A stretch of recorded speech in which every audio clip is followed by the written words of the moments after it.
This broadcast is under the direction and is copywritten by Champion Sports Radio. Any rebroadcast, retransmission, or use of the audio stream, and any and all other use of the accounts of this broadcast without the direct written consent and permission of Champion Sports Radio is strictly prohibited. All rights are reserved by Champion Sports Radio and ChampionSportsRadio.com.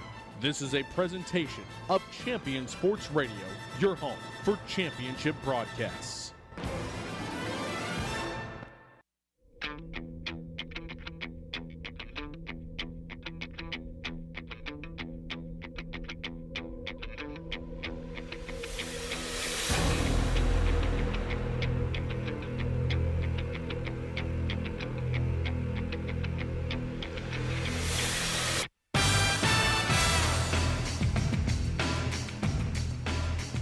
It's been 15 years since the Trinity Trojans were not victorious in their crosstown showdown with the rival LD Bell Blue Raiders.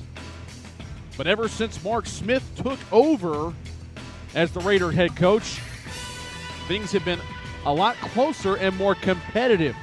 Evidence to that, last year's contest, a 27-9 win for Trinity that was very much in the balance all the way late into the fourth quarter.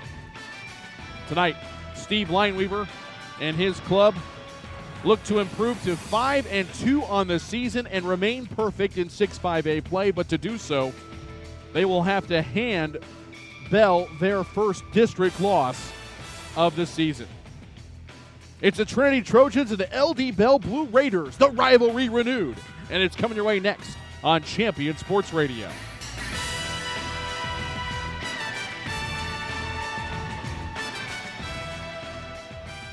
Good evening, ladies and gentlemen, and welcome here to Pennington Field in Bedford, Texas for tonight's showdown between the LD Bell Blue Raiders and your Trinity Trojans. My name is Thomas Lee. Thank you for once again tuning in for another Trojan broadcast here on Champion Sports Radio, brought to you by Texas Health HEB. And tonight, it looks like more of the same should be in store for the Trojans, winners of 4 straight, a 4-2 mark overall, perfect 3-0 in District 6-5As. They look to capture yet another district crown as I bring in Pete Nielsen. The task tonight, though, is a little bit more difficult than it was maybe 4 and 5 years ago, where Trinity would roll into this contest and throw up 50 or 60 and hold Bell down to less than 2 touchdowns. This is a much different Bell team than what the Trojan Club is used to facing. This is a Bell football team, Thomas, that comes into this game 5-1 overall, 3-0 in district play, so they're playing their best football of the season right now. But, buddy, you know as much as I do. Throw the records out. Records don't matter. This is one of those crosstown rivals that anything can happen, and it usually does, and we are looking forward to an old-fashioned smash-mouth football team. Both of these teams are going to want to keep the ball on the ground, play good defense, and not make turnovers. In fact, the team that doesn't turn over the football the most is probably going to win this football game. One of the things that might be an advantage for the Blue Raiders, though, is at the quarterback position. Dion Genyard and Christian Hammock both have had great years, but Colson Romano is a very special signal caller, particularly when it comes to airing it out. He's 11th in the Metroplex in passing and over 1,300 yards on the season, 9 touchdowns, just 4 INTs in 6 ball games, and has led this Bell team to a top 10 mark as far as points per game. But maybe even more impressive than that, Peter, is the defense, which is ranked 3rd in the Metroplex, right at 2 touchdowns a contest. And only giving up 177 yards a game. That's an outstanding number. Number 2 in the Metroplex. And that's going to turn some heads. I don't care who you're playing. And they've played a pretty good schedule. But you're right. Romano will fling it around. But it's going to be the defense tonight for Bell. They have to slow down this rushing attack from Trinity because they're going to play it to the best. They're going to keep it on the ground. And how special it is to show up at Pennington Field at 6:30 on a Thursday night and the place almost be full. Yeah, it's going to be a lot of fun. Great atmosphere tonight, as there always is in this contest. And for the Bell Blue Raiders, it's going to be really tough because not only are you going to have to go against a home game where the other side of the stands are going to be chocked as full as your side is, but also going up against this tremendously potent rushing attack. You got 2 runners in the top 35 in the Metroplex, and J-Ron Wilson, the sophomore sensation, 590 yards and 7 touchdowns on the year, averaging just under 8 yards per carry. He's 21st in the Metroplex in rushing. And then you get Mr. Isaac Ellsworth, an amazing 12.5 yards per carry on the season, just shy of 500 yards and 4 touchdowns. He's 32nd in rushing in the Metroplex. So, again, and this is the same question I think I pose to you every year at this game, Peter. I don't know what you're going to do, whether it's Wilson, Ellsworth, Babcock, Natee, Nunu Tao, Hammock, Genyard. How do you slow down this potent rushing attack for the Trojans? All you can try to do is contain them. I don't know if anybody can slow them down. Thomas, they're running for 330 yards a game. All you can hope to do is just slow them down and contain them and make them go the whole field if you're a Bell defender. Make them have that 15-play drive. You can't get gashed with the quick one, the 2 or 3 play drive when Ellsworth goes 80 yards. But that's easier said than done with this offensive line. This offensive line comes into this game, Thomas, and they're not just big. They're large, and they're mean, and they're aggressive. And even more so tonight, maybe even a notch higher with this rivalry. I was down on the field for a little bit before the game, and it's just a different feeling. You get to do Plano East games now. It's different. Hebron, Flower Mound, Marcus, it's just different. This is the top of the list right here. This game is special no matter what the records are. I'm expecting a special football game tonight. Yeah, that offensive line, they are large and in charge, and that is what Steve Lineweaver wants to hitch his giddy up to, is that offensive line of Vahe and Vakasiola and Mose and Nunu Tao and Galiahi and really special athletes up front that are going to pave the way for the great ground game. The Trinity Trojans are on Champion Sports Radio. This broadcast of the Hearst-Euless Bedford Independent School District is sponsored in part by the following. Texas Health HEB. At Texas Health HEB, they're not just celebrating 40 years of caring for the community, but also their ongoing commitment to providing the highest level of health care in Northeast Tarrant County. After 40 years, they're better than ever. Online at texashealth.org/HEB. By Thomas Lee with AXA Advisors. Don't put off the things you know you should do today. Call Thomas Lee and start a financial strategy so you can prepare for the things you need tomorrow. By ShockboxDFW.com. Be warned instantly when a player has experienced a head impact that could result in a concussion. Visit ShockboxDFW.com today. By Whirly Ball HEB. Leagues are forming right now, so visit them online at WhirlyBallHEB.com for more information. By StatGeek, the simplest way to keep stats ever created. Available in the iPad App Store right now and online at StatGeek.com. By the Greater Dallas Youth Orchestra. Enjoy a cultural experience with your family without breaking the bank. Visit GDYO.org for more information. Trinity Trojans football is a presentation of Champion Sports Radio on Twitter at Champion Sports, Facebook.com/Champion Sports Radio, and online at ChampionSportsRadio.com. As we continue with more of the ShockboxDFW.com pregame show, coming up next, you'll have my conversation with LD Bell head coach Mark Smith as he gets his club ready to tangle with the Trojans here tonight from Pennington Field. We'll continue that in a moment. We continue Trinity Trojan football on Champion Sports Radio, powered by Texas Health HEB. We continue in a moment. What does a Level 3 Trauma Center mean in an emergency? Everything. And Texas Health HEB is the only Level 3 Trauma Center in Northeast Tarrant County. Along with our Cycle 4 chest pain accreditation and Cycle 1 heart failure accreditation, that means an exceptional level of care is close by when you need it most. With 24-hour emergency physicians and highly trained nurses with advanced trauma certifications. When every second counts, nothing matters more. TexasHealth.org/HEB.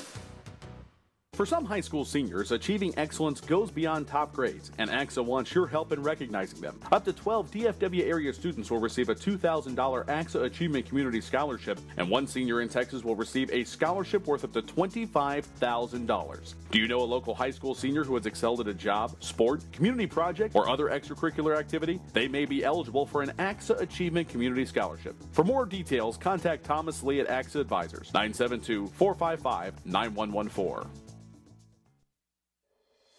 Are you looking for a way to promote your business or increase exposure?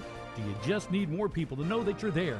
Join the Champion Sports Radio team and advertise during these games. In the last 4 years, Champion Sports Radio has broadcast over 600 games to more than 3.5 million listeners. And Champion Sports Radio wants to help you use major high school sports to reach thousands of local fans right in your community. Think about it. Die-hard fans just like you tune in each and every week, giving your business unparalleled access to the community. It's the perfect way for smaller individually owned businesses to cultivate a core clientele or expand their already loyal customer base. To secure your prime commercial spot during the broadcast, contact Thomas Lee at Champion Sports Radio by phone at 972-741-0334. That's 972-741-0334 or online at championsportsradio.com. Champion Sports Radio, your home for championship broadcast. The Centers for Disease Control and Prevention estimates that nearly 4 million brain injuries occur every year due to sports in the U.S. They also estimate that 70% of concussions go unreported. Not identifying concussions early can be devastating, especially if the athlete continues to play with symptoms. Catching hard hits fast is critical, and that's why you need the Shockbox Helmet Impact Sensor. The Shockbox is a small sensor that easily attaches to most football, lacrosse, and hockey helmets and instantly sends a signal to a smartphone on the sidelines when the player has taken a hard hit that puts them at higher risk for injury. The free app receives data from the sensor, displays information about the impact, and even walks the user through a concussion assessment. The app also logs symptom and impact data for future medical use. Visit ShotboxDFW.com to learn more about the Shockbox Impact Alert Sensor and determine if it is the right option for your child. Be warned instantly when a player has experienced a head impact that could result in a concussion. Visit ShockboxDFW.com today. ShockboxDFW.com. And welcome back to Pennington Field, part of the ShockboxDFW.com pregame show. Thomas Lee now joined by the head coach of the LD Bell Blue Raiders, Mark Smith. This conversation brought to you by Texas Health HEB. Coach, we're another strong start to the season. Last year, you guys came into the rivalry game undefeated. This year, 5-1 record, just about as good as you were last year. You ranked in the top 10 in both offensive points scored and defensive points allowed. It's so eerily similar how this game is building up this year. Tell us how 2013 has started out for the Blue Raiders. Well, Thomas, it's been enough for our guys. What I'm pleased with is I feel like that we really have improved every week. Even in the week that we lost, I felt like there was a lot of things that we did that were better than the previous weeks, and I felt like we've continued to build.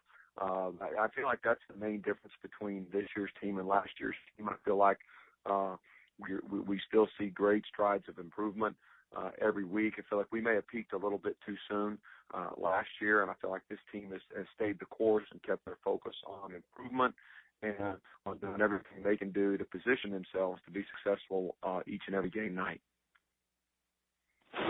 Everybody who knows anything about the coach, Mark Smith, knows that your heart and soul lies on the defensive side of the ball, and it's amazing how much your personality and how much you just infuse this Blue Raiders team into a blue-collar team. You're second in total yards allowed, second in the Metroplex in rushing yards allowed, fourth against the pass. I mean, some really eye-popping numbers here, and it really kind of leads a lot of experts to look at this game tonight saying maybe the first 1 to 13 points might be the one to win. Well, I really think that our defense has done a good job of improving each and every week. We started the year with some inexperienced guys in the secondary, trying to figure out the right combination of players to go out there. But I really feel like they have carried the mantle that this year's team has taken on their own personality. The standard has been set very high for defense at LD Bell, and I feel like they've accepted that challenge and they've raised the bar. And they're trying to go out and create their own path in their own way, but also holding that standard very high for defense here. You talk about how great your defense has been playing in the scheme that you guys play. There's a lot of importance put upon the play of your linebackers and Eric Williams and Elliott Suter. You got two guys with a tremendous amount of experience there. But that's got to help the overall confidence and execution of your defense. Well, there's no question. Those two guys have played a lot of snaps side by side over the last 2 years.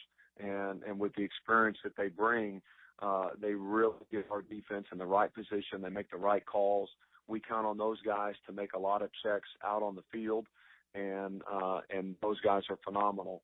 And without that kind of experience, as a coach, we wouldn't put that much on a player in a normal situation or circumstance. But those two guys, with the experience that they've had, they really have all of the calls and sets that they make on their own right out there on the field to get us in the right position. You also have a lot of experience coming back at the signal caller position on offense, and Colson Romano, and he's in passing. His completion percentage is approaching 70%.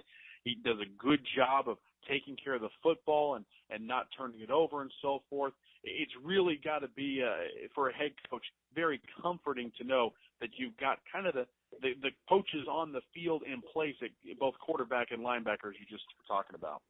Well, Colson and his level of experience that he's had being a 2-year starter at quarterback, he's played in teams, he's been in these situations before, and the players around him have an extremely high level of confidence in him, the choices that he makes, his ability to make plays when we need those, his leadership around our team in the locker room, on the practice field, and of course in games has been much more evident this year than it was a year ago, and that's allowed the people around him to play at a high level, and he really brings out the most in our team. What did you learn from last year's game in this unbelievably contested and heated rivalry? What did you learn? What did the kids learn that may help this year in Bell getting over the hump and getting that first win for the Blue Raiders in a long time? Well, for 2 years now in a row, we've played well in the first half, and we've had the going in at the half, and then we've been outplayed in the second half of ball games. So that's been our emphasis with the guys this year in particular. Last year we were kind of buried in the third quarter and couldn't get the ball out of our own end. So we've emphasized the field position game, winning on special teams. We understand we're not going to score on every possession, but we do need to be able to end every possession with a kick. If we end with an extra point or with a punt, then we put ourselves in good position to go play in this kind of ball game. It's not going to be an up and down the field kind of game. We need to win the battle of field position. We need to play smart. We need to play within ourselves to go out and give ourselves the best opportunity to win. Coach, as always, appreciate the time. Best of luck tonight against Trinity. Thank you, Thomas. Appreciate it. That's Mark Smith, the head coach of the LD Bell Blue Raiders. We continue on with the ShockboxDFW.com pregame show. And I'll have my conversation with Steve Lineweaver, the head coach of the Trinity Trojans. As we continue in a moment here on Champion Sports Radio, it's Bell and Trinity tonight, brought to you by Texas Health HEB. The pregame show continues after these messages. At Texas Health HEB, we're not just celebrating 40 years of caring for our community, but also our ongoing commitment to provide the highest level of health care in Northeast Tarrant County. In fact, we're now the only Level 3 trauma center in the region, not to mention our Cycle 4 chest pain accreditation, Cycle 1 heart failure accreditation, and designation as a certified primary stroke center. After 40 years, we're better than ever. And here's to 40 more. TexasHealth.org/HEB. You make plans for just about everything: the weekend, vacation, going out to dinner. But have you created a plan for the rest of your life? Start your financial strategy today with AXA Advisors. Call Thomas Lee at 972-455-9114. That's 972-455-9114. Securities offered through AXA Advisors, LLC, 212-314-4600. Member FINRA, SIPC. If you're a basketball parent or coach, you need StatGeek, the simplest way to keep stats ever created. Our easy-to-use iPad app turns anyone into a professional statistician, and all they have to do is simply follow the ball. Produce full and accurate box scores and play-by-play reports. Send accurate stats out to your fans, media, or recruiters. It's sports statistic collection redefined. StatGeek is available right now in the iPad App Store for just $4.99, and there are team fundraising opportunities available as well. On the web at statgeek.com. StatGeek, keep your eye on the ball. Are you tired of only spending time as a family huddled around the TV? Would you like to enjoy some culture with your loved ones without breaking the bank? Then let me introduce you to the Greater Dallas Youth Orchestra. The GDYO provides music education and performance opportunities for musically talented youth, but this is no kids' concert. The GDYO comprises 7 different ensembles made up of over 425 talented musicians ages 8 to 18, representing more than 50 communities in North Texas. You won't believe how amazing these ensembles sound until you hear it for yourself. So join them for one of their concerts at the Meyerson Symphony Center or Dallas City Performance Hall. For more information on how to make a donation, as well as a listing of upcoming GDYO concerts, visit gdyo.org. And if you know a talented young musician interested in an unbelievable experience, auditions take place in the spring. Connect with the Greater Dallas Youth Orchestra on Facebook, Twitter, LinkedIn, and at gdyo.org. There's a time and a place for everything. As you'll see, projections for the next quarter are... He shoots, he scores! 2 points for team middle management. The office is not one of them. Jack, can I see you in my office? No pouting, it's your ball. Let's see what you got. But Whirly Ball is.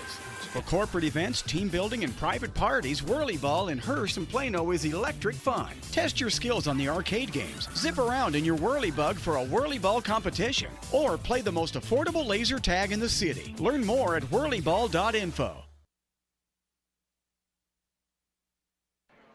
And welcome back to Pennington Field. Thomas Lee here with you. Unfortunately, as we continue on here with the ShockboxDFW.com pregame show, due to time constraints and the fact that this game has had a lot of media attention and so forth, we were unable to talk with Steve Lineweaver, the head coach of the Trinity Trojans, in our pregame typical fashion.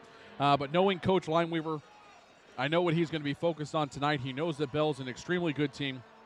It's all going to be about the fundamentals, about blocking, about tackling, and about pad level, particularly with a talented front line that LD Bell has. And so we hopefully will get his thoughts on the contest in the post-game show. But unfortunately now, no pregame conversation with Coach Lineweaver. We continue on with the ShockboxDFW.com pregame show. After this timeout, we'll have the starting lineups and tonight's opening kickoff. It's when we continue in a moment with the Texas Health HEB presentation of Trinity Trojan football on Champion Sports Radio. At Texas Health HEB, we're committed to being the #1 hospital in Northeast Tarrant County. And we're doing it in a number of ways, like 550 physicians, 43 unique specialties, 300 beds, and 24-hour emergency service, to name a few. And here's one more number, 40. As in, we're proud to be your hometown team for healthcare 40 years and counting. Who's #1 in Northeast Tarrant County? Texas Health HEB. Visit texashealth.org/HEB.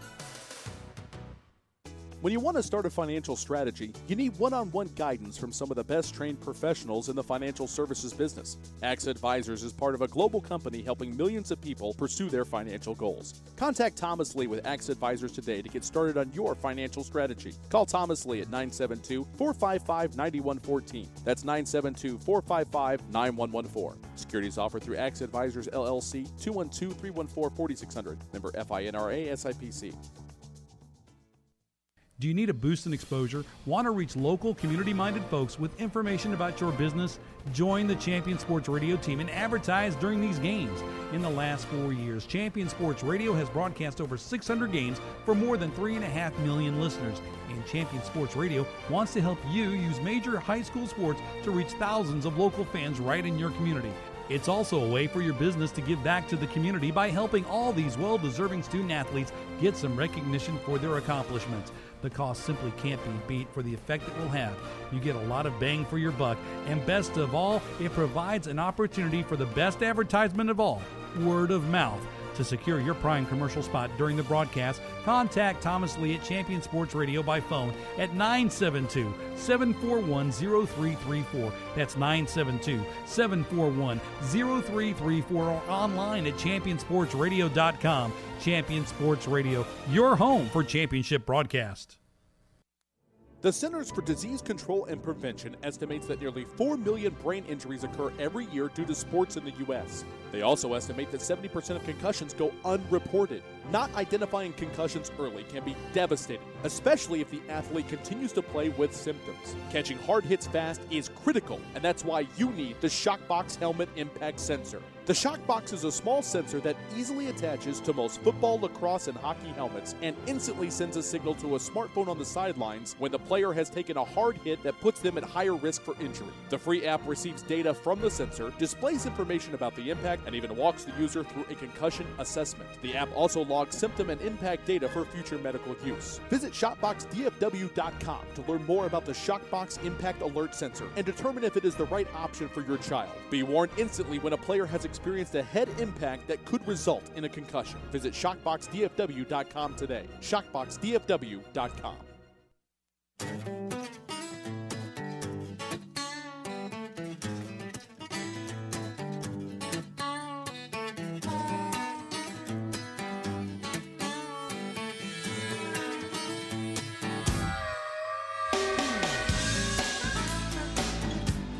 We continue on with the ShockboxDFW.com pregame show. Thomas Lee here with you along with Sweet Pete Nielsen. Thank you so much for tuning into the broadcast tonight. This broadcast of Trinity Trojan Football brought to you by Texas Health, HEB.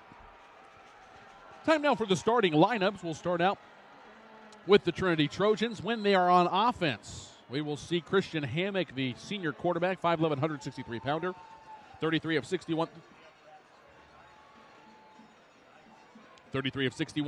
through the air for 568 yards, 10 touchdowns, 2 interceptions. Also has 53 yards on the ground and a rushing touchdown. At running back, we'll see Isaac Ellsworth, a 5'5", 143-pound senior, 32nd in the Metroplex in rushing, 498 yards and 4 touchdowns on the year. Also a receiving touchdown and 79 yards in 4 grabs. Jaron Wilson, also we'll see a lot of him, 5'11", 175-pound sophomore, 21st in the area in rushing, 75 carries, 590 yards, 7 touchdowns on the ground. Homer Babcock, the featured fullback, 5'8", 189-pound senior, returning starter. 25 rushes, 115 yards, and a touchdown. Also caught 7 balls for 78 yards. Wide receivers will feature DeAndre Gibson, 5'9", 150-pound senior, and Edric Gonzalez, the 5'5", 134-pound senior, 6 catches, 117 yards. Leads the club in yards receiving. Also has 2 touchdowns at nearly 20 yards per reception. Also has run the ball 9 times for 52 yards and a TD. Tight ends will be Will Taylor, 6'3", 236-pound senior, and Inoke Longy, the 6'4", 225-pound senior. Offensive line, big and physical. The left tackle, Patrick Vahe, 6'3", 276-pound junior returning starter. The left guard is Mosesi Vacasiola, 6'1", 255-pound senior. Saya Mose is the junior center, 6'1", 307-pounder. Moses Nunu Tao is the right guard, 6'2", 304-pound senior. And Lim Galiahi, the 6'5", 331-pound returning starting senior, verbally committed to Oklahoma State, is at right tackle. The defensive line will feature Tyler Hayes at one defensive end position, 6', 201-pound senior. And Tobias Nate, 6'1", 238-pound junior at the other end position. Also see P.J. Halu rotating in, the 6'1", 214-pound senior. Jalen Bevel is one defensive tackle, 6'2", 234-pound junior. And Hafoke Olie is the other DT, 6', 283-pound senior returning starter. The linebackers feature Turner Woolley at the strong side, 6'1", 216-pound senior. The middle linebacker is Inoke Nalo, 5'11", 209-pound senior returning starter, verbally committed to the University of Houston. And Kyle Unga will be playing weak side backer tonight, 5'8", 164-pound junior. The free safety is Danny Mulunga, 6'4", 192-pound senior returning starter. The rover is George Moiakiola, 6'1", 207-pound senior, also a returning starter in the secondary, as is Bill Carter at cornerback, 6'1", 198-pound senior. Matthew Munoz rounds out the secondary, 5'9", 167-pound junior.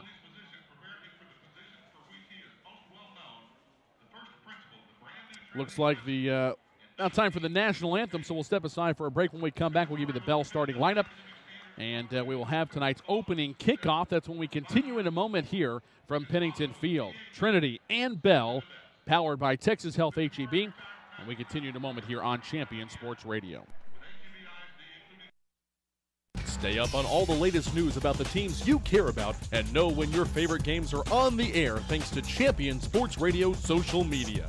Either follow @Champion Sports on Twitter or like our Facebook page at facebook.com/Champion Sports Radio, and you will know what time your game starts, who was named Player of the Week, or what your school's alumni are doing in college. That's on Twitter @Champion Sports and facebook.com/Champion Sports Radio, your home for championship social media. If you're a basketball parent or coach, you need StatGeek, the simplest way to keep stats ever created. Our easy-to-use iPad app turns anyone into a professional statistician, and all they have to do is simply follow the ball. Produce full and accurate box scores and play-by-play reports. Send accurate stats out to your fans, media, or recruiters. It's sports statistic collection redefined. StatGeek is available right now in the iPad App Store for just $4.99, and there are team fundraising opportunities available as well. On the web at statgeek.com. StatGeek, keep your eye on the ball. This broadcast is under the direction and is copywritten by Champion Sports Radio. Any rebroadcast, retransmission, or use of the audio stream, and any and all other use of the accounts of this broadcast without the direct written consent and permission of Champion Sports Radio is strictly prohibited. All rights are reserved by Champion Sports Radio and ChampionSportsRadio.com. This is a presentation of Champion Sports Radio, your home for championship broadcasts.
And that is the LD Bell Show Choir out there singing the Star Spangled Banner before we get started tonight.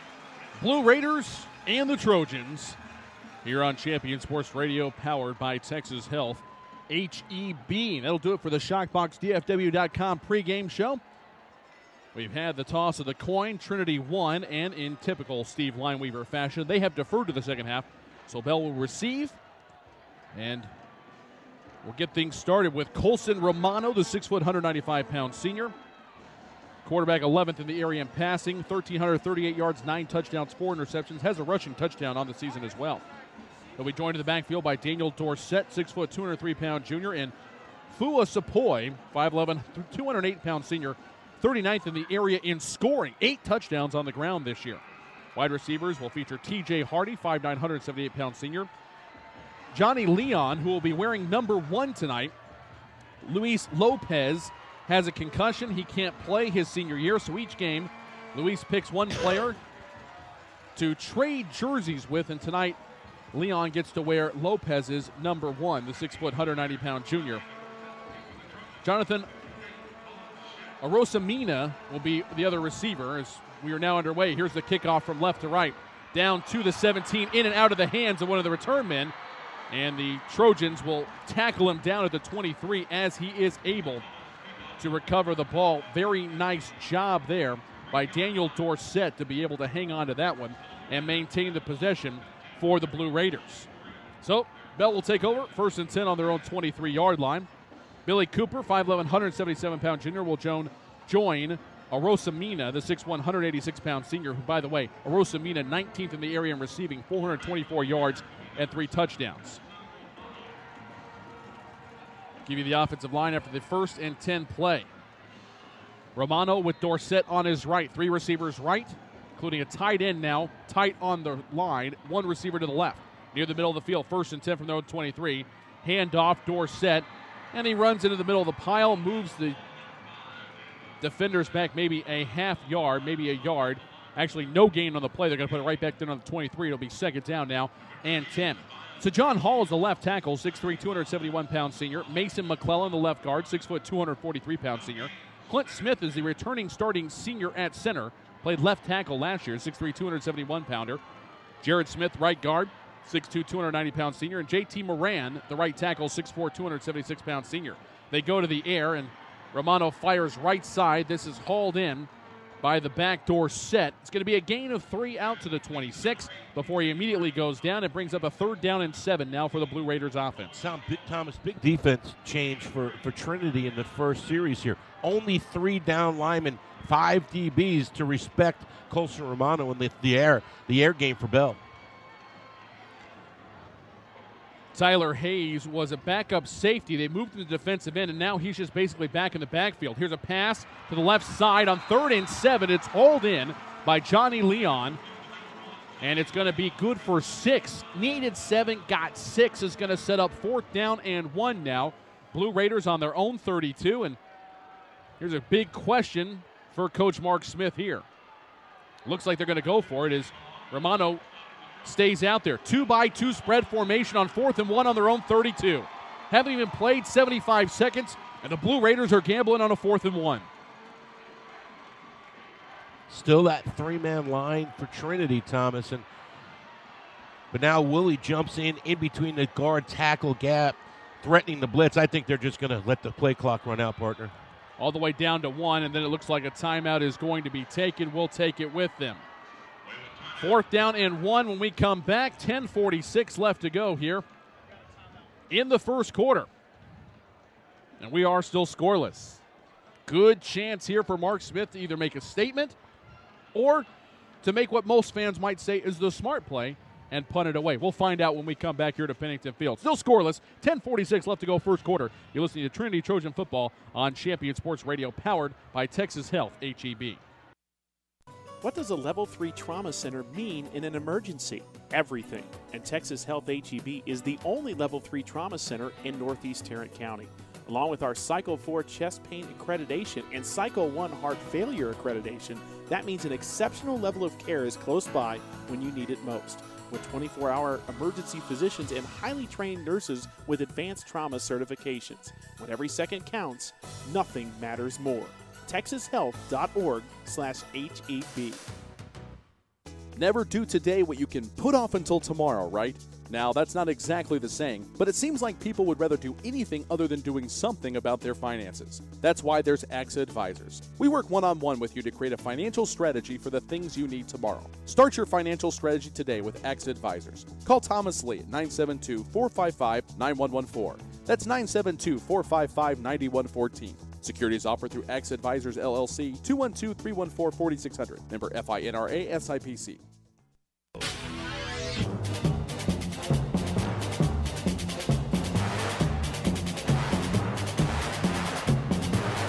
Now welcome back here to Pennington Field. Still scoreless, Trinity and Bell. Blue Raiders with the first possession of the ball game. Trinity about to get it back, you would think, as the Blue Raiders have sent out backup quarterback and punter Davis Steelman, the junior, to punt it away. They are a rugby-style punt team. Here's the pass back. He's going to go with the left-handed kick, rugby-style, down inside the 40, inside the 35, and down to the 31-yard line. 36 yards on the punt, nothing on the return. 10:37 left to go in the first quarter, and the Trojans will take over for the first time tonight. Boy, it almost looked like Steelman was going to throw that ball, Thomas, as he rolled, and the left-hander had the arm cocked and didn't see anybody open downfield, but don't be surprised if we see Bell go deep into their bag of tricks tonight to see if they can make that play on 4th down to keep the drive alive. They really feel like that they are a play or two away from winning last year. Coach Smith doesn't want to leave anything on the table. 2 tight ends, I formation, toss sweep left. Looking to get the edge on the student body left play, and Ellsworth is finally chopped down around the 38-yard line, gain of 7, before he is brought down by Landry Ward, the free safety.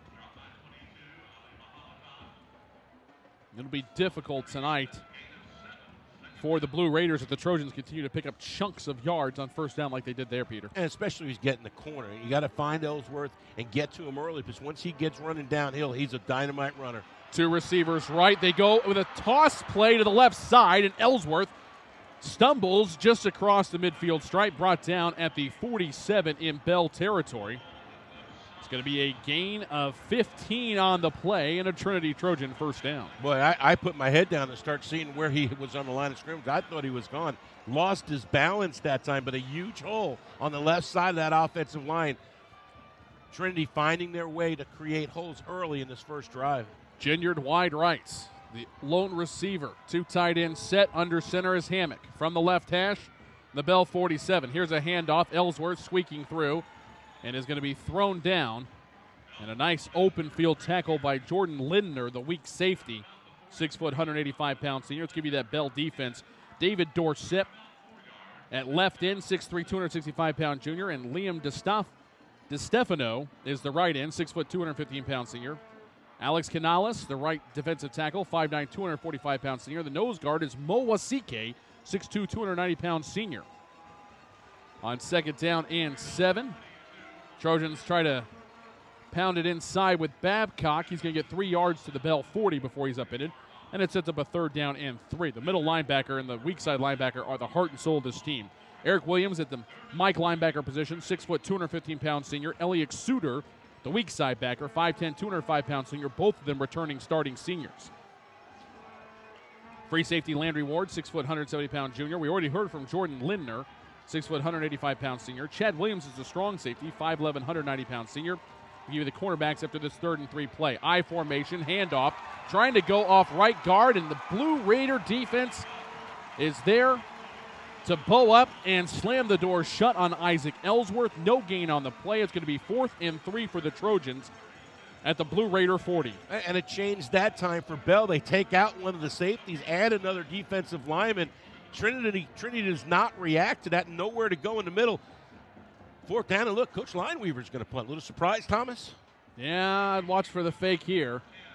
In plus territory, but he believes in his defense. This is a high snap, and punt's going to be end over end by Ginyard inside the 15 and going to be down right at the 13-yard line. 27 yards on the punt, nothing on the return. 7:59 left to go. First quarter still scoreless between Trinity and Bell, and complete the Blue Raiders starting defense. The cornerbacks, Taylor Daniel, 5'10", 175-pound senior. He's a returning starter. And the Albanian at the left cornerback position, Albi Mahamadaj, 5'10", 170-pound senior. And that'll complete the Blue Raider defense. But after the stop on 3rd and 3, they get off the field. And here comes the Blue Raider offense back out. But a worse starting field position than they had last time. Yeah, and that's Coach Lineweaver's thought process right there. Give them a longer field to go. Hopefully they make a mistake here, and then they can get the ball back in better field position. So a little surprising that they punt, but it's real early in this football game, Thomas. First down and 10, Blue Raiders on their own 13 from the right hash. 3 receivers left for Romano. Rosamina alone right side. Romano flush from the pocket. Now is going to flick it out right side. Has his man. Makes one defender miss. And good job by Sepoy to stay on his feet. He's going to pick up 7 yards to the Blue Raider 20 before he is upended and dropped. It'll be 2nd and 3. That's a good job by the offensive line of Bell, giving Romano time to extend the play with his feet until he could find his receiver in the flat for a nice gain on first down. Rosamina tight end on the left side now, and they're going to go with an inside handoff. Maybe 2 yards, but nothing more than that. Is that offensive line right now is really getting pushed back. Sepoy nowhere to go, and leading the charge inside was Tobias Nate, along with a handful of other Trojan defenders. Tyler Hayes with the big hit, too. After the back got held up, Hayes came from his defensive end position and really brought the wood that time, Thomas. Kind of a stand-up in on the left side, as Pete, as you pointed out, they're playing a lot of 3-4, which puts Hayes as more of an outside linebacker even than a defensive lineman. And which is, I think, a better position for him because he gets to run to the football standing up. Two receivers right, one to the left. Pistol formation. Romano on 3rd and 1 with a handoff. Sepoy turns the corner, has the first down. Across the 25 and down to the 27-yard line. Needed 1, got 5, and a great push by the right side of that offensive line, leading the way. Moran and Smith doing yeoman's work against this tough Trinity defense. Well, you talked about Sepoy in the open, and he's definitely the big back out of the two. And, boy, he gets those shoulders turned and turns it upfield. He's tough to bring down. Trinity does a nice job of swarming to the football, but not until we have our first down of the football game. TJ Hardy wide left. Slot left is Anderson. One receiver right, handoff up the middle, and just churning those legs is Sepoy. He is brought down on the play by Jalen Bevel, 6'2", 234-pound junior, but not before Sepoy picks up 4 yards. It's just straight ahead running that time, mano a mano on the lines here, and they see the Bell coaching staff see that Trinity is only going with the 3-man front, partially to slow down Romano through the air. They're going to run the football. Snap back, play action fake, rolling out on 2nd down. Romano with a pass downfield and led a Rosamina a little too much. I think the Blue Raider coaching staff was looking for a interference or a hold. They don't get it. It'll be 3rd and 6 now for the Blue Raiders. Danny Malonga does a nice job for Trinity staying home, staying in the middle of the field and not over pursuing as Romano tries to cut it up. Stays home, no place for Romano to go with the football. Here's 2nd, 3rd down of this drive.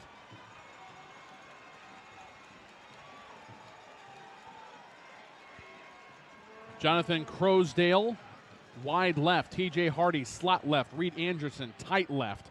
That's the wide side of the formation. Wide right is a Rosamina. Now Sepoy sent out of the backfield. Empty set on 3rd and 6. Pass underneath. Catch is made by Hardy, and he shakes one tackle, but not the second, as the combination of Turner Woolley and Tyler Hayes brings him down.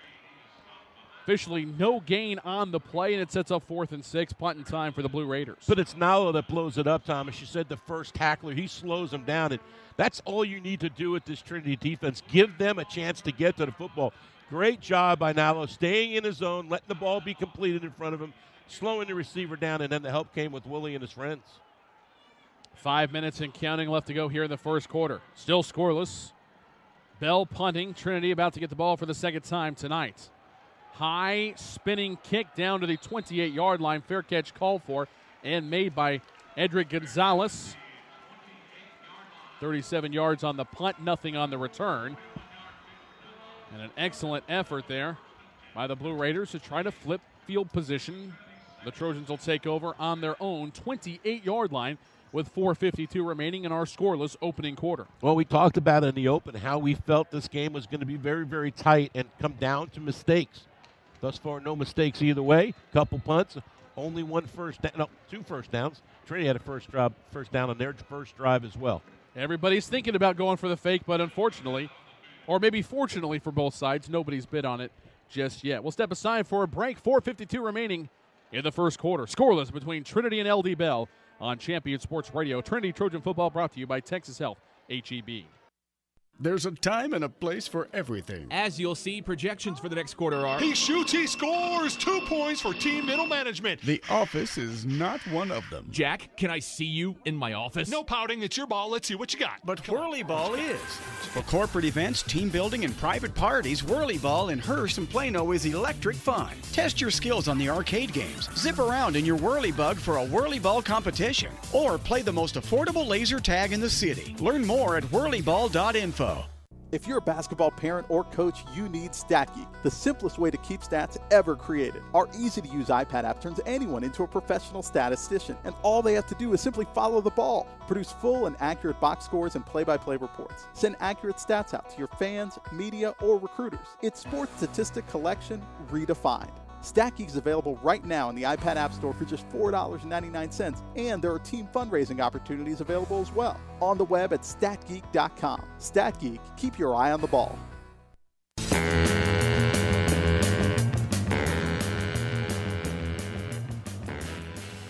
First down and 10 for the Trojans as we're back here at Pennington Field. 4:52 remaining first quarter, still scoreless.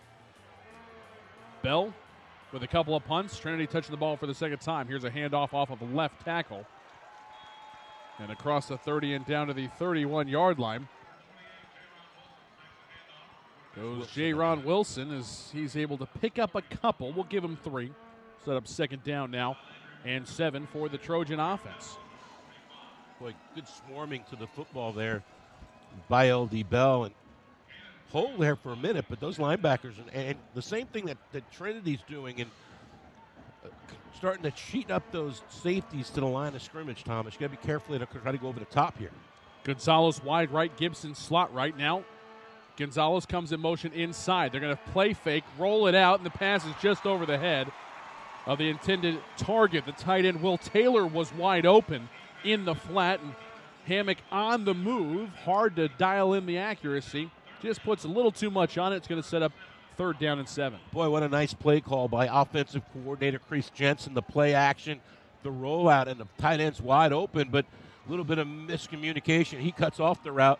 Hammock thinks he's going to keep it to the sideline. They can't make the connection. 3rd down and 7 from their own 31-yard line. Ginyard wide right, slot right Gonzalez. Shotgun set.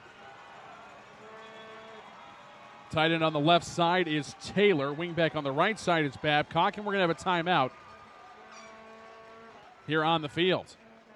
Taken by the Trojans. That will be their first timeout. Both teams with 2 timeouts remaining.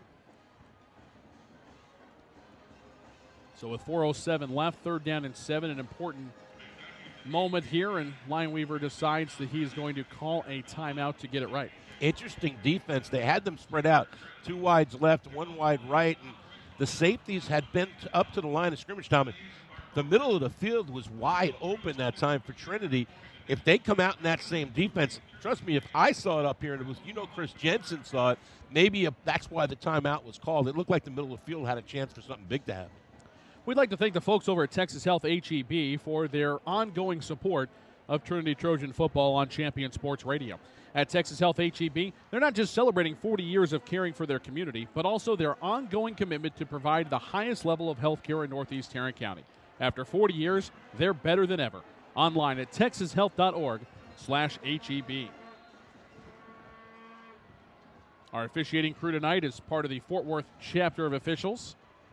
Referee Frank Wilcox, the umpire Mark Johnson. Scott Huffman is the head linesman. Line judge is Bernard Gray.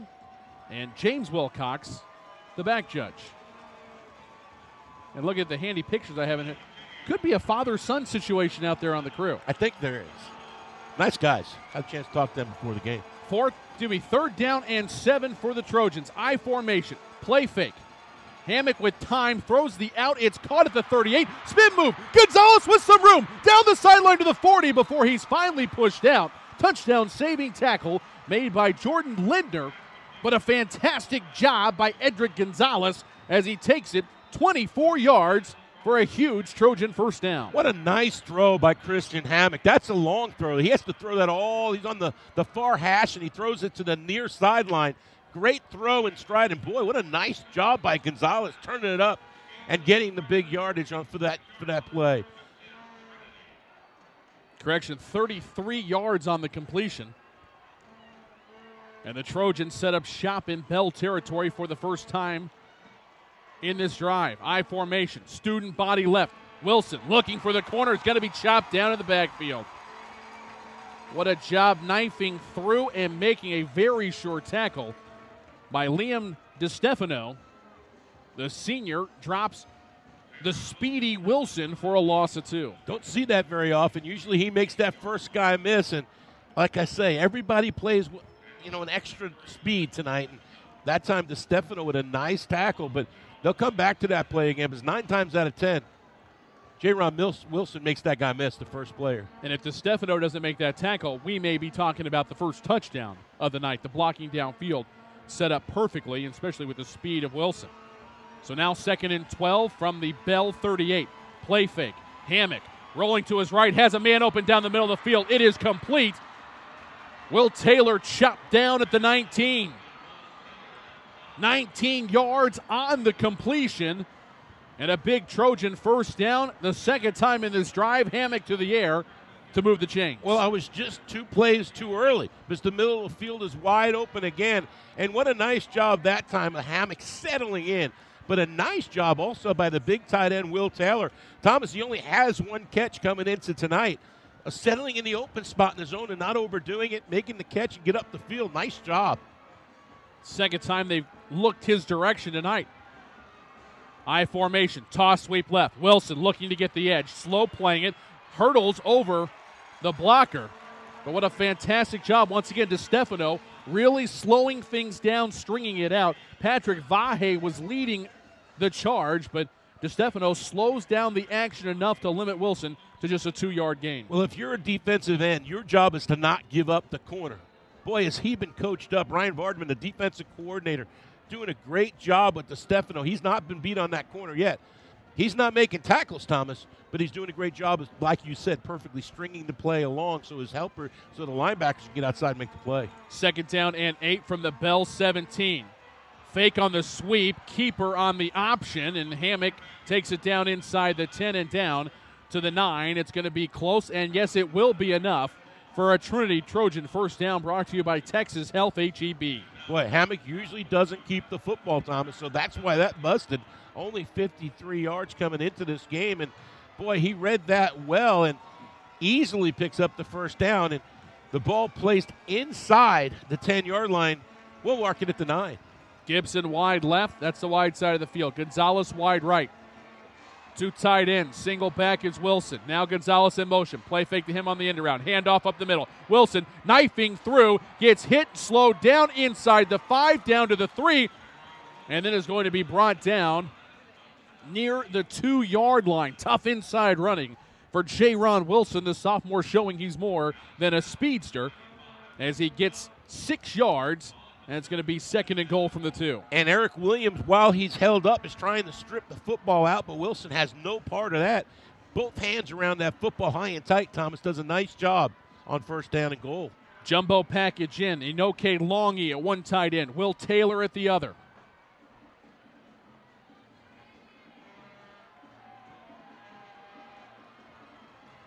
Wingback moving over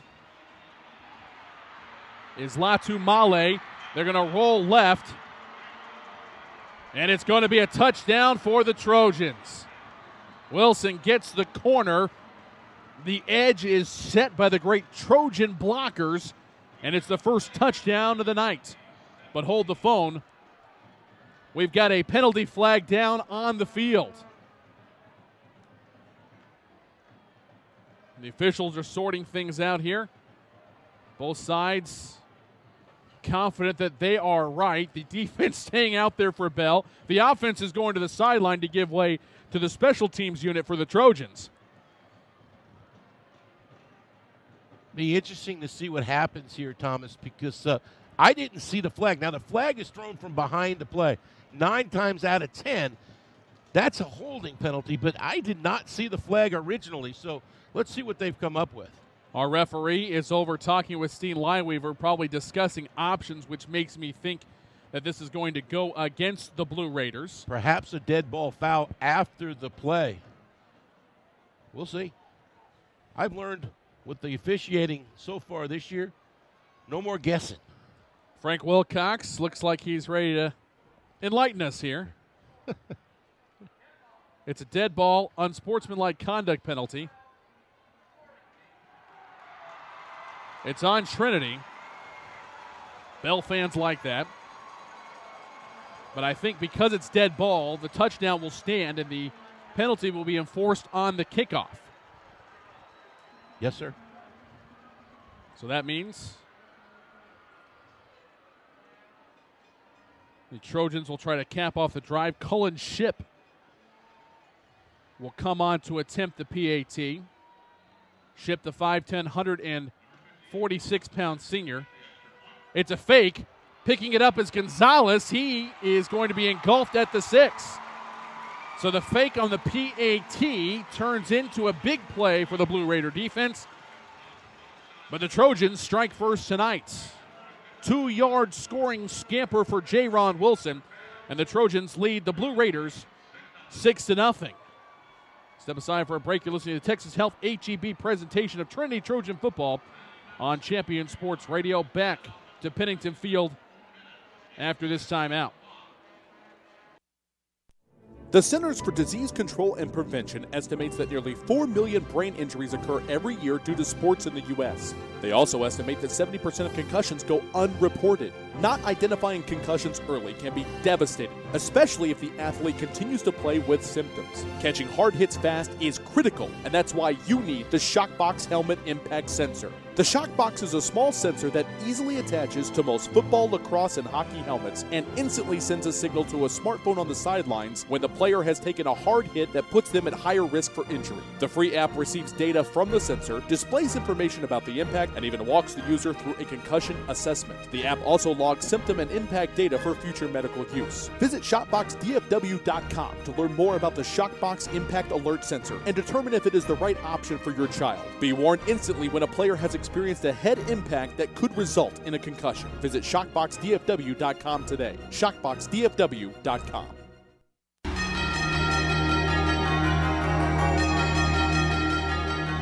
Back at Pennington Field, Trinity on the scoreboard, a 9-play, 72-yard drive. 4 minutes, 8 seconds off of the clock, Thomas. And it's not the running game that makes the third downs for Trinity to that series. It's 2 big completions.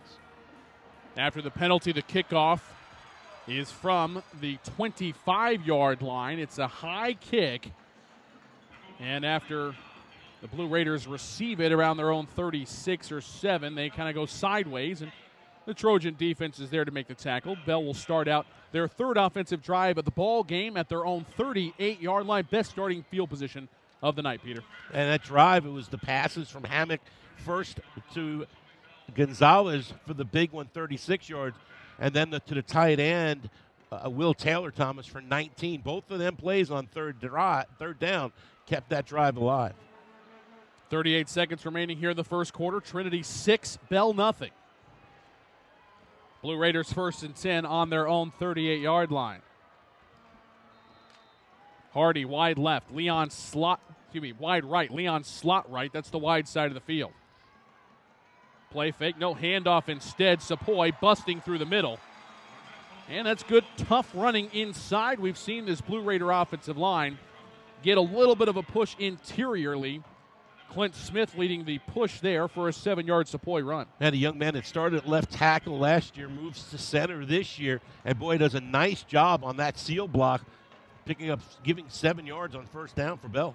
Receivers stacked in one in front of the other on the numbers of each side from the middle of the field. 2nd down and 3. Play fake, slant, complete to the 40, 35, the cutback to the 30, to the 25. Then the ball pops loose, and the Trojans have recovered. Coming back the other way. After the forced fumble, Turner Woolley scoops it up. Billy Cooper would have had a huge catch and run if it weren't for Vil Carter swiping the ball out of his grasp. Big play on both sides, but the pendulum swings the way of the Trojans for the final play of the first quarter. Oh, it's a 50-yard completion, but Vil Carter doesn't give up on the play. The old over-the-shoulder rip play, and the ball comes out, and great pursuit by Turner Woolley down the field to recover the fumble, pick it up, and bring it back a little bit for Trinity. Some late fireworks here in the first quarter. We head to the second. Trojans, with the game's first turnover, will have it 1st and 10 when we come back. They lead at 6-0 over LD Bell. Champion Sports Radio's coverage of Trinity Trojan football, powered by Texas Health HEB, continues in a moment. At Texas Health HEB, we're not just celebrating 40 years of caring for our community, but also our ongoing commitment to provide the highest level of health care in Northeast Tarrant County. In fact, we're now the only Level 3 trauma center in the region, not to mention our Cycle 4 chest pain accreditation, Cycle 1 heart failure accreditation, and designation as a certified primary stroke center. After 40 years, we're better than ever. And here's to 40 more. TexasHealth.org/HEB. For some high school seniors, achieving excellence goes beyond top grades, and AXA wants your help in recognizing them. Up to 12 DFW area students will receive a $2,000 AXA Achievement Community Scholarship, and one senior in Texas will receive a scholarship worth up to $25,000. Do you know a local high school senior who has excelled at a job, sport, community project, or other extracurricular activity? They may be eligible for an AXA Achievement Community Scholarship. For more details, contact Thomas Lee at AXA Advisors, 972-455-9114.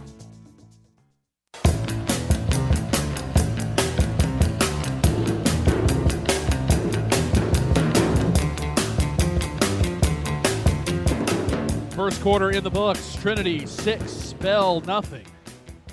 We had some fireworks right at the end of the quarter. A huge pass play from Colson Romano to Billy Cooper on a 2nd and 3. Goes for 40, maybe even 50 yards before Bill Carter strips it. Turner Woolley recovers it.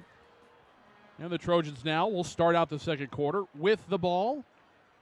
Their third offensive possession, 1st and 10 on their own 27. Yeah, I had it at 50 yards when Cooper lost it, Thomas. And, hey, Cooper comes in averaging 18 yards a catch, so nothing out of the ordinary there. Just doesn't do a good job of taking care of the football in the pursuit of Trinity's defense, which is something we always see comes through again, Thomas. So the Trojans have it 1st and 10. Let's see if they can cash in on the momentum swinging play.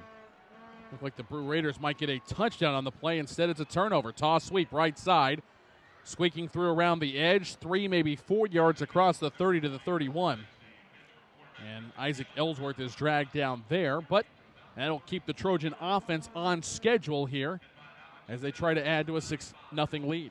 And it looks like they're going to alternate series. Last series was Wilson. This looks like it's Ellsworth. And what a great advantage that is for any program, any team to have such two such good running backs that are so potential of breaking it on any play, Thomas. 2nd down and 6. Option right. Hammock keeps it. Turns the corner. 1st down. Goes across the 40 and down to the 42. It's going to be a gain of 11 on the play. And all the attention on those backs you were talking about in Ellsworth and Wilson allows the quarterback Hammock to scramble for the first. As I said earlier, only 53 yards coming into this one. And already probably up over 25, maybe 30 today. Trojans move the chains. 1st and 10 on their own 42. Fake on the end around. Handoff off of left tackle. Good running room there across the 45. And Ellsworth is hammered down on the play by Elliott Suter. The senior limits Ellsworth to a gain of just 5. It'll be 2nd down. And Elvin Fan also for Bell jumps on the pile. And boy, that was a rather hard hit in the middle of the field. But this thing is starting to heat up a little bit inside the tackles, Thomas.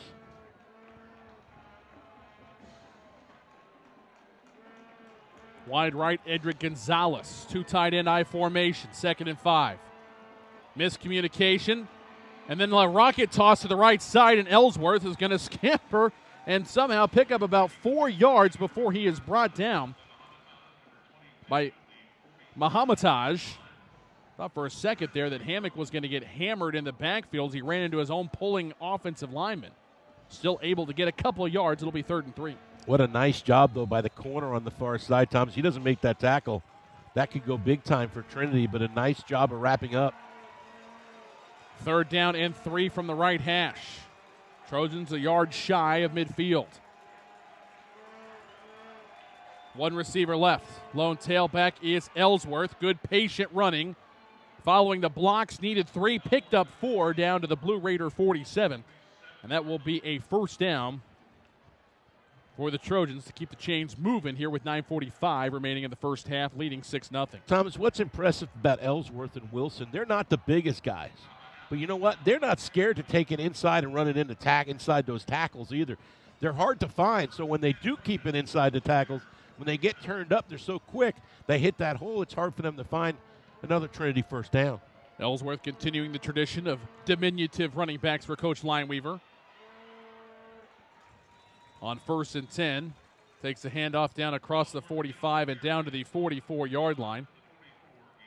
But how many times have we talked about opposing coaches saying, We can't find these 5'4" and 5'5" guys behind this mammoth offensive line. And Ellsworth, 5'5", 143 pounds, and over 500 yards rushing on the season. And it's the same thing over and over every year. And it's just, there's never a shortage of running backs. And the young man we haven't even talked about in Kenneth Gonzalez, who hasn't carried the ball yet, he's smaller than all of them. Toss sweep left on 2nd down and 7. Turns the corner, 40, 35, 30, and is wrestled down at the 25-yard line. Touchdown saving tackle made by Jordan Lindner as Ellsworth again accelerates, and a big pickup of 18 yards.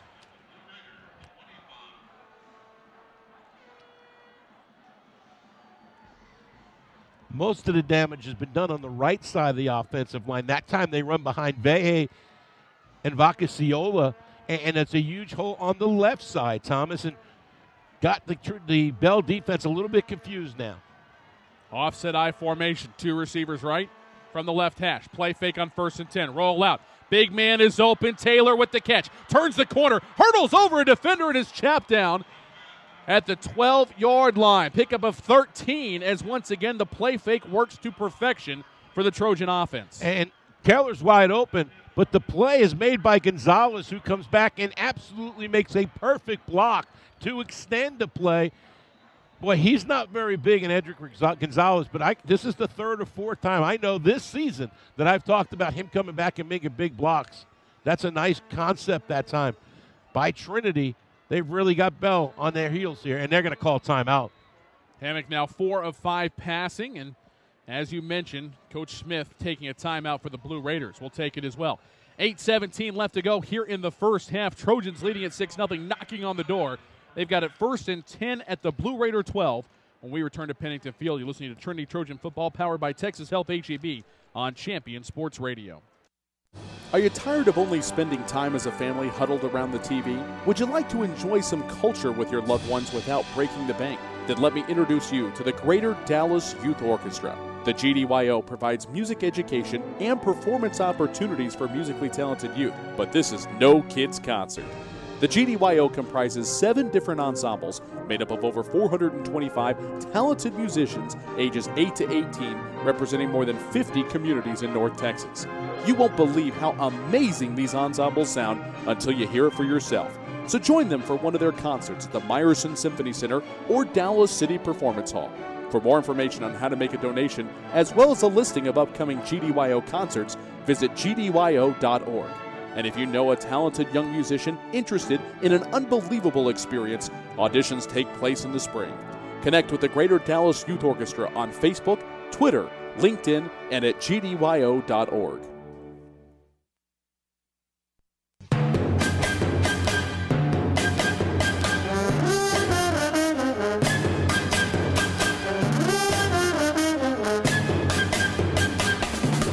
Back here at Pennington Field, Thomas Lee, Sweet Pete Nielsen with you. Thank you for tuning in to Trinity Trojan Football on a Thursday night here, the big rivalry game with the Blue Raiders. 8:17 left to go in the first half. Trinity 6, Bell nothing. And the Trojans knocking on the door. They've got it 1st and 10 now at the Blue Raider 12. 9th play of the Trojan drive upcoming here. Ginyard, wide right. That's the short side of the field.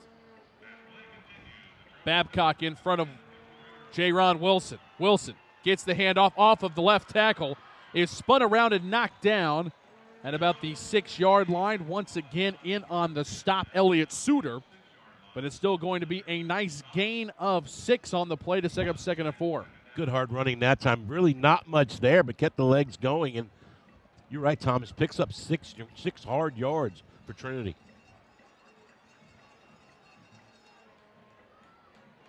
Babcock brings the play in.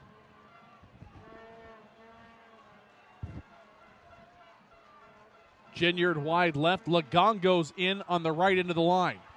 I formation. 2nd man through is Wilson. Oh, look at the blocking. He walks in untouched into the end zone. Touchdown Trojans. J-Ron Wilson's 2nd touchdown of the night as he scampers in from 6 yards out for the 2nd Trojan touchdown tonight. When you got Mose and Nunu Tau blocking, that's what happens, Thomas. There was nobody on that side of the field. Thomas, I'm going to go out on a limb. You could have run that one in. Extra point snap is down. They're going to go for the single one this time. It is up, and it is good out of the hold of Gonzalez. Colin Ship punctuates the touchdown drive, and the Trojans now lead at 13-0 over the Bell Blue Raiders. 7:35 left to go first half. You're listening to Trinity Trojan Football on Champion Sports Radio, brought to you by Texas Health HEB. Stay up on all the latest news about the teams you care about and know when your favorite games are on the air thanks to Champion Sports Radio social media.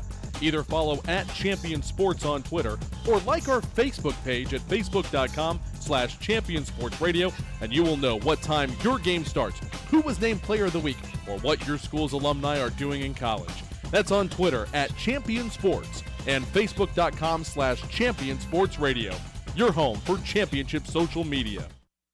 Are you studying on your own for the SAT or ACT?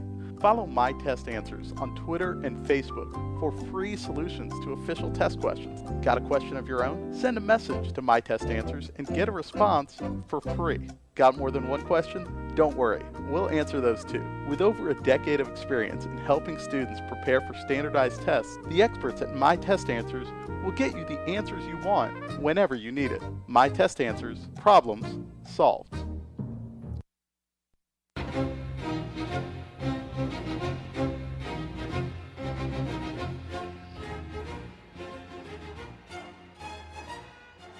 J-Ron Wilson's 9th touchdown of the season. Second on the evening, this time from 6 yards out. Thomas caps off a 10-play, 74-yard drive. 4 minutes, 25 seconds off of our Pennington Field clock. New score with 7:35 remaining in our second quarter.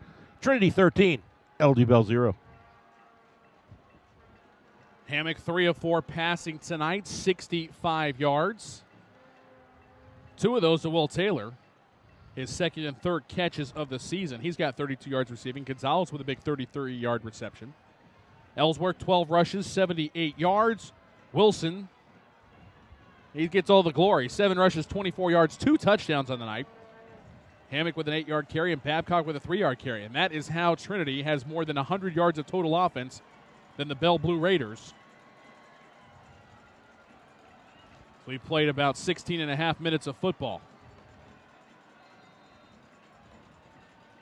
Lining up to kick it deep. Ship gets his right foot into it, high and deep, down to the 14. Leon is hit and dropped back there. Maybe a yard, but nothing more than that. What a job on kick coverage by Marquise McCray, the 5'10", 154-pound junior. Usually it's Unga down there on special teams, but this time it's McCray, and he's the first one to the party downfield, and a good high kick. No room for Leon to get anywhere, and good coverage by McCray. Long field for Bell. Let's check our Whirly Ball HEB scoreboard here in District 6 5A action. Colleyville Heritage at Irving School Stadium. A game you can also hear on Champion Sports Radio. And Panthers all over the Tigers. 21-0 in the first half. Not a lot of close games. As we go to 4-5A, Keller on top, 14-3 over the Haltom Buffalo. And Naaman Forest running all over the Patriots of Lakeview Centennial, 28-0 at Williams Stadium. 1st and 10. Romano with a handoff. Dorsett cuts back. Pretty good blocking, but defense swarming to the ball once again. Unga in on the stop after Dorsett is limited to a modest gain of 2. Thomas, you mentioned Keller leading in their football game tonight. That's a Keller team that is the only defeat so far in the season for LD Bell. 3 receivers left, 1 to the right. 2nd down and 8. Pass, tight window, in and out of the hands of the intended receiver. Romano really fit that one in a really tight spot, but Rosamina just couldn't quite hang on, and incompletion will bring up 3rd and 8. We talked about defensive end Tyler Hayes standing up.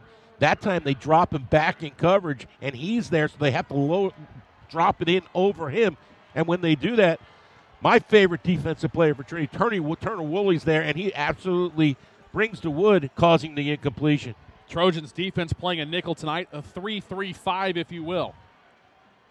Kind of an umbrella look from their own 17. 3rd and 8, pass out of the flat right side. Catch is made And if it weren't for Turner Woolley bringing down Dorsett, it would be enough for a first down. But he makes the tackle at the 22. Gain of 5 on third down. It'll be 4th and 3 for the Blue Raiders. And Coach Smith sends out the punting unit in pretty quick order. Well, the defense that Trinity's playing, I know very well. I saw it for 5 years. It's Gary Patterson's set defense with the rover, the 5th defender to run all over the football field. And it appears that's Turner Woolley tonight, and he is all over the football field. Kind of similar to what we see from Bell. Yep. That 4-2-5 look that they play. Here's a low line drive kick. End over end, bounces inside the 50, inside the 45. Still rolling for the Blue Raiders all the way down to the 37-yard line. 41 yards on the punt, nothing on the return. Trojans take over with a 13-0 lead over the Blue Raiders. 6:04 left to go here in the first half. Well, I think some of the other sponsors of Trinity Trojan football here on Champion Sports Radio, including Steve Swanson at Whirly Ball HEB. Corporate events, team building, private parties, they're all more fun when you're zipping around in a whirly bug. They also have the most affordable laser tag in town. Leagues are starting up soon, so visit them online at whirlyballheb.com. Feel like I'm surrounded by whirly ball royalty up here in the booth tonight. Handoff, right side, Ellsworth with a big hole to the 45-50, down the sideline and tripped up as he gets inside the 40 and down to the 36-yard line. I feel like Jordan Linder's name is touchdown saving tackle because that's what I say every time he makes a stop. Ellsworth almost takes that one to the house. Linder gets in his way. 27-yard gain and a big first down for the Trojans. And he just keeps following the left side of that offensive line. That time it's the tight end, Will Taylor, with the big block. He's made a couple big catches tonight. This time he makes a big block. Ginyard wide left, Gonzalez slot left, and then whistles will blow as if there was going to be a timeout. I think they were just setting the chains. Our referee's like, nope, just kidding. Get back out there. 2 receivers left, I formation. Trojans 1st and 10 at the Bell, 36. Handoff. Not a lot of running room inside as the interior of the Blue Raider defense stiffens up. J-Ron Wilson give him 3 yards on the play, and once again those linebackers doing some work. Elliott Suter, one of about 4 Blue Raider defenders on the stop. Just keeping it close to the vest, but the safeties for Trinity keep creeping up. Look for the tight end again, Thomas. 1 receiver either way. Gonzalez now in motion. Get play fake to him on the end around. Handoff Wilson up the gut. And he is upended by Lindner right at the 30. Another gain of 3, and it'll be 3rd down and 4 for the Trojans at the Blue Raider 30. 5 minutes and counting left to go here in the first half. Trojans with a 13-0 lead. And it's Lindner again making another tackle from his weak safety position. They keep creeping him up.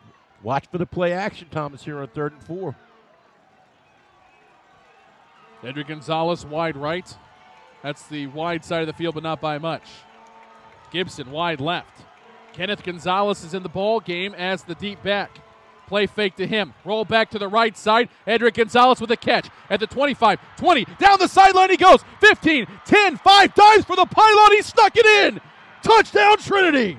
What a play. 30-yard pass from Hammock to Gonzalez. Edric Gonzalez hauls in his 3rd receiving touchdown of the year. Just a swing pass, Thomas, but it's Will Taylor. Boy, we got to get him a game ball for the block he makes downfield on the pursuing linebacker. He takes out 2 guys with 1 block, an outstanding block by Will Taylor, leading to another Trinity touchdown. High snap, good job by Gonzalez, who scored the touchdown to get the hold down for Ship. The kick is up, and it is good. 4:25 left to go first half. Trojans flexing their might tonight. They lead Bell 20-0 with 4:25 left to go here in the first half. You're listening to Trinity Trojan Football, powered by Texas Health HEB on Champion Sports Radio. At Texas Health HEB, we're committed to being the #1 hospital in Northeast Tarrant County. And we're doing it in a number of ways, like 550 physicians, 43 unique specialties, 300 beds, and 24-hour emergency service, to name a few. And here's one more number: 40. As in, we're proud to be your hometown team for healthcare 40 years and counting. Who's number one in Northeast Tarrant County? Texas Health HEB. Visit texashealth.org/HEB. When you want to build something, how do you start? With a plan, right? That's what AXA Advisors is about. We work with individuals and small businesses to help build financial strategies that get them closer to the things they want to achieve in life. Start right by starting your financial strategy with AXA Advisors. Call Thomas Lee at 972-455-9114. That's 972-455-9114. Securities offered through AXA Advisors LLC, 212-314-4600. Member FINRA SIPC.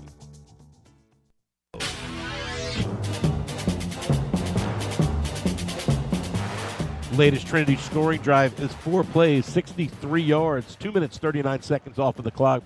The touchdown of Christian Hammock to Edric Gonzalez, 30-yard touchdown pass. New score. 4:25 remain in our first half. It's Trinity 20, LD Bell nothing. We've been waiting for the Trojans to come up against a really tough team from the state of Texas, aside from DeSoto. And really see how they would respond. Well, tonight it's been all Trojans all the time. 241 yards of offense to Bell's 81. I believe they've responded. Can the Blue Raiders respond? Or will this be the 15th consecutive year that Trinity wins this rivalry game? Ship gets his foot into it. Down to the 12. Leon to the 20, to the 25, and he's going to be upended there. And gang tackle leading the charge for the Trinity Trojans is Raekwon Williams, a 6', 178-pound senior. And now let's see what Romano and company can do to try to slice into a 20-point deficit. This is a huge drive. I thought the last drive for Bell, where they went 3 and out, was a huge drive. I'm going to use a word that I don't know if it's a word. It's a huger drive, if possible, for LD Bell. They have to do something offensively here, because this Trinity offense is just hitting on all cylinders. More huger? How about bigger? No, it's huger? Of paramount importance, or else this one may start sliding away from the Blue Raiders. One receiver left, 2 to the right. Tight end on the right end of the line. 1st and 10. Handoff, and no running room whatsoever. Woolley leading the charge. TJ Cowtie there as well, as they bring down the powerful Fua Sapoi. It's a loss of 1 on the play, back to the 25. And it's Cowtie who's getting the extra reps at linebacker, that is just snuffing everything out inside the tackle. Still just the 3-man line, but you see Cowtie, he's split out almost as as the rover. Pistol formation, tight end on the left end of the line. 2nd down, pass left side. It is complete, but at the moment that Cooper makes the catch, Bill Carter catches Cooper. So no yards after completion, and it's a gain of 7 yards. We'll bring up 3rd down and 3 now for the Blue Raiders. So we go inside of 3.5 remaining here in the first half. Well, when you got corners like Carter and Munoz, you can do this and spread the field. They're still playing man-to-man coverage, Thomas. Romano in a shotgun set with Sapoi on his left hip. 3rd and 3. Handoff. Sapoi following the blocking, 1st down. As he lowers his shoulder, gets across the 35, across the 40, down to the 42-yard line. Gain of 9 on the play. Good, tough running by Fua Sapoi. Bell does a good job of spreading the football field, so if they can just get one win on the offensive line, there's going to be a crease there for him to pick up the 1st down. He's able to do that to keep the drive alive. Cooper wide left, Hardy slot left, Leon tight left. 3 receivers to the left side of the formation. Pass, post, caught, 1st down. The Blue Raiders haul it in. It's Johnny Leon, 6', 190-pound junior. Going to pick up 18 yards on the pitch and catch down to the Trinity 40. Boy, Carson Romano's got a gun for an arm, and that was a good throw. Right on stride, but a solid tackle by Malungo. That could have gone to the house. Same formation, same 3 receivers to the left, all alone to the right. Arosamina from the right hash. 1st and 10, handoff. Dorsett cuts back inside, gets about 3 yards, down to the 37, before he is upended by Inoke Nalo, the senior returning starter who's committed to the University of Houston. Nalo's all over the football field in his first half, and definitely his presence is known every time you try to run in the middle of the football field. Receivers stacked one in front of the other on the numbers on each side. Inside handoff, and guess who? About 3 yards before Nalo again lowers the boom on the ball carrier. Not a lot of running room there from Daniel Dorsett, but he's able to move the pile a bit and set up a 3rd down and 4 from the Trinity 34. Well, last time they had 3rd down, Thomas, they went to they spread the field out and were able to get that crease with the big back. Let's see what they decide to do here. Mowasike, standout, multi-purpose player, ran onto the field. Tight end on one side, handoff from the pod formation to Dorsett off of the right side. It's going to be chopped down a yard shy of the line to gain. 3rd and 4, picked up 3. It's going to be 4th and 1 now at the Trojan 31. No hesitation from Coach Smith as he leaves the offense on the field. Winding down to less than a minute now in our first half. Bell with the 1 timeout remaining. Wasike, one of 3 backs in the backfield, handoff off the right side, and nowhere for Sepoy to go as he is hit and dropped by Nalo. And it's a huge stop on 4th down for the Trojan defense. It's like every time they run in the football in the middle, Nalo knows what the play is. That time he's in the backfield, almost can take the handoff, makes the sure tackle. The Trinity defense holds. When you get those big offensive linemen, Ulier, Nati, Finau, Nunu Tau, it allows Nalo to run around and just make plays without having to, I don't want to say he's not working hard, but he's not having to work off of blocks to get to the ball carrier, and he is just a force to be reckoned with at that middle linebacker position for Trinity. So after the stop on 4th and 1, Trojans take over on their own 32-yard line, leading 20-0. 57 seconds left to go in the first half. Offset I formation. Ellsworth tries to sprint out to the right side. He runs right into the waiting clutches of David Dorsett, the 6'3", 265-pound junior. Tackle for a loss of 3 back to the 29. Dorsett played that one perfectly, and Ellsworth tried to bounce it outside. The play was set to run inside. Dorsett stays home and nothing there. That's the first time Ellsworth's been stopped for a loss tonight. Inside of 30 seconds remaining here in the half, and I think the coach Lineweaver is going to be content to take this 20-point lead to the break. Who can blame him? That's probably the most solid first half that we've seen out of the Trojans all season. And don't forget, they won the toss. They will receive the second half kickoff. Well, hey, hold your horses here. Coach Smith's going to say, you know what? I got a timeout. I'm going to use it and talk to his football team. Trojans had lined up in victory formation to take a knee and run out the clock with 15 seconds left, but the Blue Raiders take the timeout.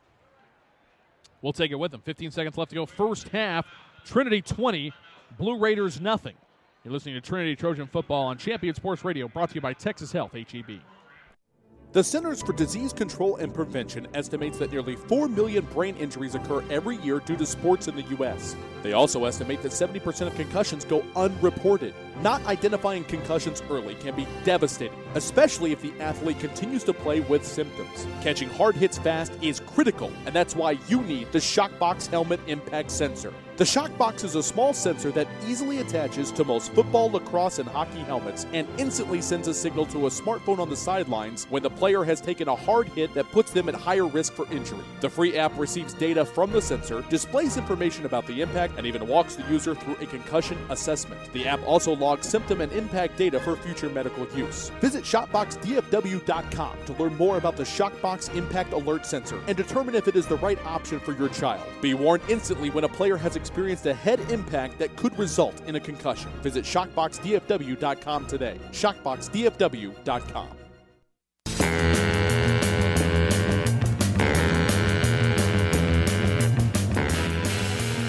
And welcome back here. 15 seconds left to go, and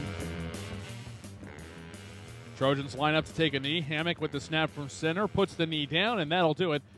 for a first half of play that has to be much to the liking of the Trojan faithful. Steve Lineweaver, 20-0. Not too many things he probably would like to see different, although, Pete, as we know him, he is a perfectionist. There's probably a fourth down gamble or blocking on a play that he is going to get in the guys' ears and tell them they need to get better for the second half, because you know that the Blue Raiders, who have one of the most potent passing attacks in the Metroplex, they're going to come out flinging the ball around in the second half, and 20-0 lead is very nice and impressive, but it's by no way put this one to bed. And I'm sure the message is going to be you still have another half to play, because you nailed it. Romano's going to come back, and Coach Smith's going to get his football team ready to go, and I'm sure they're disappointed with how the first half went. So message in the Trinity locker room for sure was, hey, there's still a lot of football left to play, and with a quarterback as good as he is, we have to stay on our toes and continue to swarm to the ball defensively, because they have been really, really good defensively tonight. Coming up on the Texas Health HEB halftime show, we will have stats from the first half, a half dominated by the Trinity Trojans. We'll take a look at other scores around the Metroplex, but coming up next, we will have one of the general managers of the Whirly Ball HEB join us here in the booth to talk about what's going on in the world of Whirly Ball here in North Texas. That's when we continue in a moment here from Pennington Field. Once again, your score at the break, 20-0, Trinity on top of LD Bell. You're listening to Trinity Trojans football, brought to you by Texas Health HEB on Champion Sports Radio. This broadcast is under the direction and is copywritten by Champion Sports Radio. Any rebroadcast, retransmission, or use of the audio stream, and any and all other use of the accounts of this broadcast without the direct written consent and permission of Champion Sports Radio is strictly prohibited. All rights are reserved by Champion Sports Radio and ChampionSportsRadio.com. This is a presentation of Champion Sports Radio, your home for championship broadcasts. What does a Level 3 Trauma Center mean in an emergency? Everything. And Texas Health HEB is the only Level 3 Trauma Center in Northeast Tarrant County. Along with our Cycle 4 chest pain accreditation and Cycle 1 heart failure accreditation, that means an exceptional level of care is close by when you need it most. With 24-hour emergency physicians and highly trained nurses with advanced trauma certifications. When every second counts, nothing matters more. TexasHealth.org/HEB. For some high school seniors, achieving excellence goes beyond top grades, and AXA wants your help in recognizing them. Up to 12 DFW area students will receive a $2,000 AXA Achievement Community Scholarship, and one senior in Texas will receive a scholarship worth up to $25,000. Do you know a local high school senior who has excelled at a job, sport, community project, or other extracurricular activity? They may be eligible for an AXA Achievement Community Scholarship. For more details, contact Thomas Lee at AXA Advisors, 972-455-9114. Are you looking for a way to promote your business or increase exposure? Do you just need more people to know that you're there? Join the Champion Sports Radio team and advertise during these games. In the last 4 years, Champion Sports Radio has broadcast over 600 games to more than 3.5 million listeners. And Champion Sports Radio wants to help you use major high school sports to reach thousands of local fans right in your community. Think about it. Die-hard fans just like you tune in each and every week, giving your business unparalleled access to the community. It's the perfect way for smaller individually owned businesses to cultivate a core clientele or expand their already loyal customer base. To secure your prime commercial spot during the broadcast, contact Thomas Lee at Champion Sports Radio by phone at 972-741-0334. That's 972-741-0334, or online at championsportsradio.com. Champion Sports Radio, your home for championship broadcast. The Centers for Disease Control and Prevention estimates that nearly 4 million brain injuries occur every year due to sports in the U.S. They also estimate that 70% of concussions go unreported. Not identifying concussions early can be devastating. especially if the athlete continues to play with symptoms. Catching hard hits fast is critical, and that's why you need the Shockbox Helmet Impact Sensor. The Shockbox is a small sensor that easily attaches to most football, lacrosse, and hockey helmets and instantly sends a signal to a smartphone on the sidelines when the player has taken a hard hit that puts them at higher risk for injury. The free app receives data from the sensor, displays information about the impact, and even walks the user through a concussion assessment. The app also logs symptom and impact data for future medical use. Visit ShopboxDFW.com to learn more about the Shockbox Impact Alert Sensor and determine if it is the right option for your child. Be warned instantly when a player has experienced a head impact that could result in a concussion. Visit ShockboxDFW.com today. ShockboxDFW.com.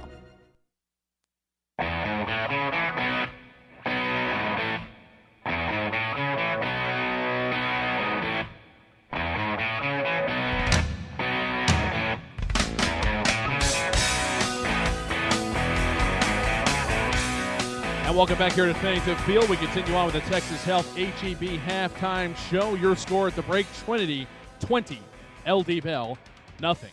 Thomas Lee here with you. We continue on with the Texas Health HEB halftime show, and I am, while the Trojan band is on the field enthralling the masses, and I do mean masses. This place is pretty much at capacity. They stopped selling general admission tickets.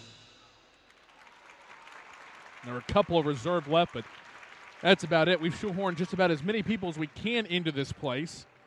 And while they enjoy the sounds of the Trinity Trojan Marching Band, we welcome in one of the proud sponsors of Trinity Trojan football on Champion Sports Radio, the general manager of Whirly Ball HEB, two-time national champion, Ross Wunderlich. And Ross, it's really interesting how things have gone over here at Whirly Ball. You guys opened the center about 3 years ago and have slowly built it up to the point to where the leagues are extremely competitive and really a lot of fun for anybody, no matter what kind of experience they have coming in, right?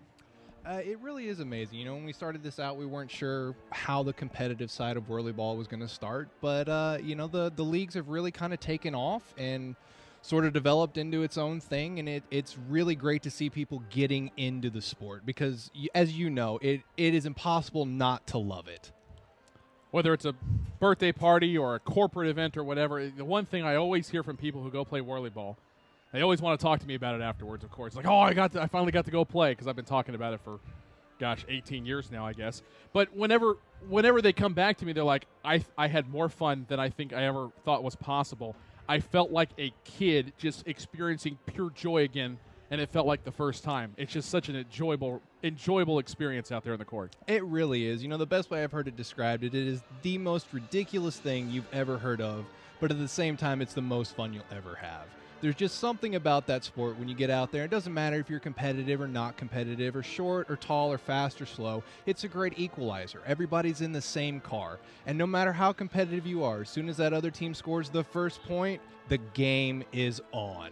And you have to win, and it just brings it out. And it's fun to watch people have that spirit and just that joy and that love of competing, really, but still having a great time. Yeah, the first time out there, whether it's a birthday party or whatnot, you just start laughing because you're already smiling driving around in a bumper car to begin with. But seriously, you're looking around, and maybe it's your teammate will drop a ball or the ball just slides out of their scoop, and everybody just laughs and has a great time. They're having so much fun, and it's so interesting how that feeling, that euphoric feeling can translate, whether it's the most harmless 13-year-old birthday party set up there on the court, or a national championship game like one you've played in a couple times. It's true. I mean, you know, it's amazing how diverse it is, the groups we have. Everything from kids' birthday parties, 9 years old and 4 feet tall and up, all the way to corporate events. I've had end-of-the-year parties for major corporations come in, and anything and everything in between. I mean, we had a Halloween wedding one year.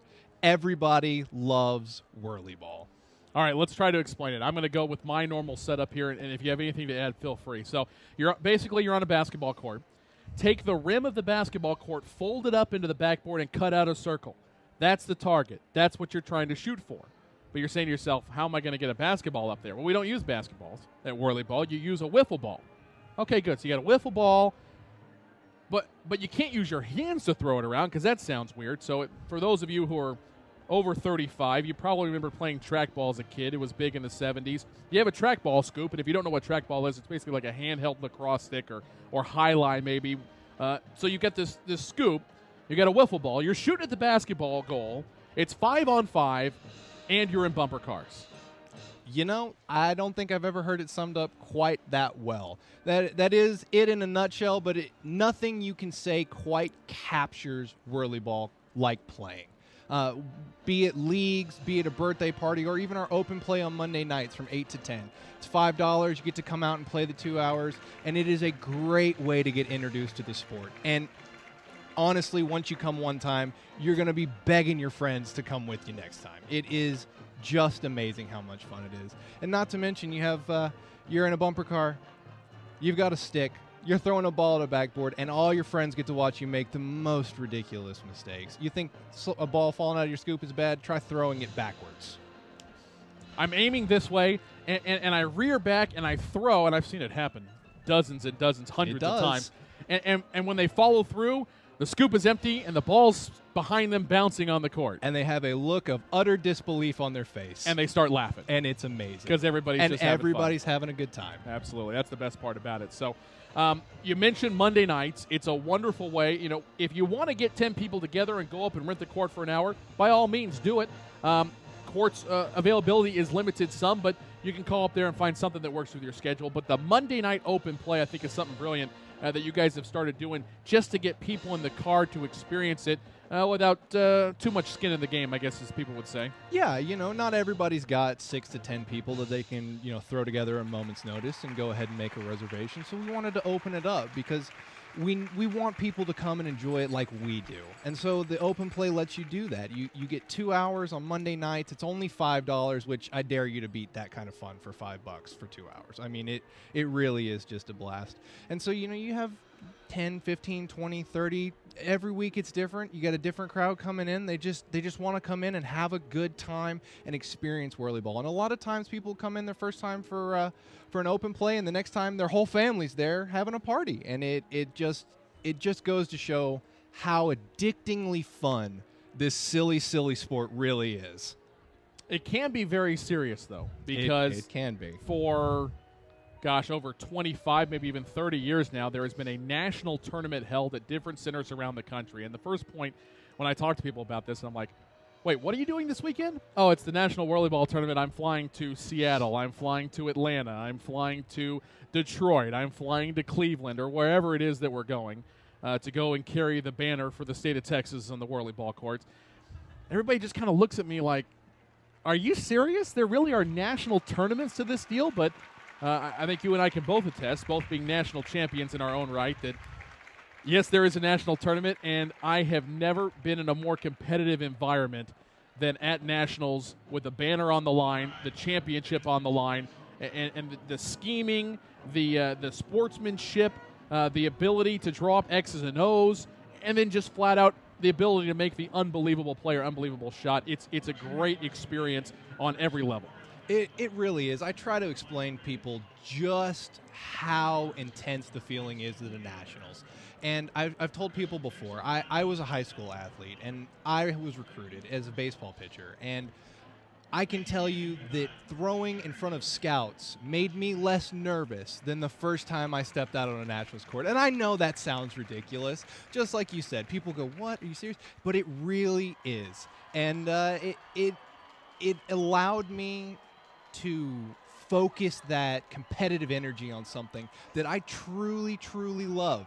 And the first time I played it, I was like, this is kind of fun.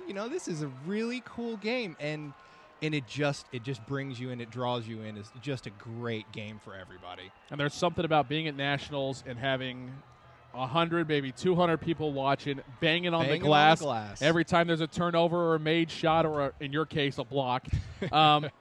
The place will erupt, and it's just an insane amount of fun. In fact, it's so much fun it should be illegal, but it's not. And the best way to experience it, folks, check it out on a Monday night. 8 to 10 is open play, and you guys normally stick around even a little later than that sometimes. Oh, yeah, we'll get out on the court with customers and kind of show them. Everybody wants to see what a Nationals player can do, and we're happy to oblige. We'll get out there with anybody. We just want to play. And we have also started up leagues. where we're trying to bring that competitive nature that Nationals is without the travel costs associated. We have beginner leagues and intermediate leagues, and what it is it's $100 a person. You get a professionally molded Whirly Ball Nationals scoop included in your cost. You get 8 weeks of leagues. You play 2 20-minute games in each week. And the 9th week is a double elimination tournament. And scattered throughout that season, we'll also throw in a coaching session where the Nationals coaches will actually come out and work with you and explain to you the X's and O's, if you will, of Whirly Ball, the fundamentals of how it's really played. And the leagues it's a lot of fun. It's also on Monday nights. It's held right after the open play. We actually started at 9 o'clock, and we're just about to start our next season. We're still accepting people. It's a great way to get into the competitive side of Whirly Ball. All right, so if I'm out there listening to the broadcast tonight or listening to the archive later on, and I'm interested in doing this, I just need to stop by whirlyballheb.com. Look at it on the website, but probably the better thing is just to stop in. The store is basically right behind LD Bell High School on Harwood Road, just down the road, right at the intersection of Harwood and Norwood, and just stop in. Whether there are parties going on or whatnot, just pop in, talk to the staff, or come on a Monday night, bring your $5 and get out there and experience it for yourself. Absolutely. We welcome everybody. I'd love to have you guys come by the store. We will show you around. We'll explain Whirly Ball a little bit, show you the laser tag, and really show you what it is and what it's all about. As far as leagues, we can do you guys can come by. We'll set you up with other people if you don't have a full team. If you just really, really, really want to play leagues, we can make it happen for you guys. As far as reservations, the website, you can call us at 682-235-1030. We do it by phone, or you can always stop by and we'll be happy to show you around and really go through the options with you to come out and enjoy Whirly Ball. It's entirely possible that one of our next national champions could be listening to this broadcast tonight, could stop by Monday night for open play for the first time ever. And that's kind of exciting, I'm sure, as well. It is. And you have a biggest smile on your face, as I do, too, because that's the goal. Growing the sport, growing the game, and the community that it really has become. And we just want people to be a part of that. We want people to experience that and to come out and just have a blast. We've got former athletes from Trinity, former athletes from Bell that play Whirly Ball on a regular basis. And sometimes when you get past high school, as you mentioned earlier, that competitive outlet isn't necessarily there. This is a perfect place to go. When you start getting really serious about it, national practices, there are drills that are run. There are scrimmages that are had. Everything you love about high school sports can be translated to Whirly Ball as well. And so I implore you to go out, check it out on a Monday night, open play from 8 to 10. If you enjoy it, hey, join a league. Start working even harder. Get some other guys together, guys and girls. Maybe start a nationals team. Who knows? It is literally one of the highlights of my week each and every week that I drive over to the mid-cities to play Whirly Ball. Ross, appreciate the time. I'll see you on Sunday night for our intermediate league. But for those people listening and want to stop by on Monday, ask for Snowy, ask for Ross.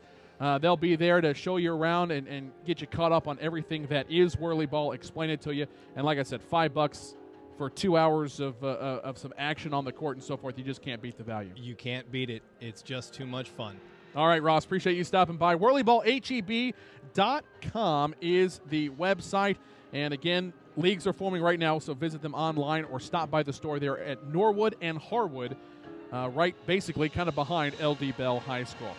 Coming up now, let's give a quick check of what's going on a light Thursday night schedule around the Metroplex. We'll start out in District 6-5A, the other game in the district tonight at Irving School Stadium. It's gone to the second half. They started the third quarter. Panthers mauling the Tigers right now. Colleyville Heritage up 21-0 over Irving. In 4-5A, Keller with a 14-9 lead at the half over the Haltom Buffalo. 11-5A action, Naaman Forest Rangers all over the Patriots of Lakeview Centennial, 28-7 at the break. Up to 9-4A we go, and we got a close one.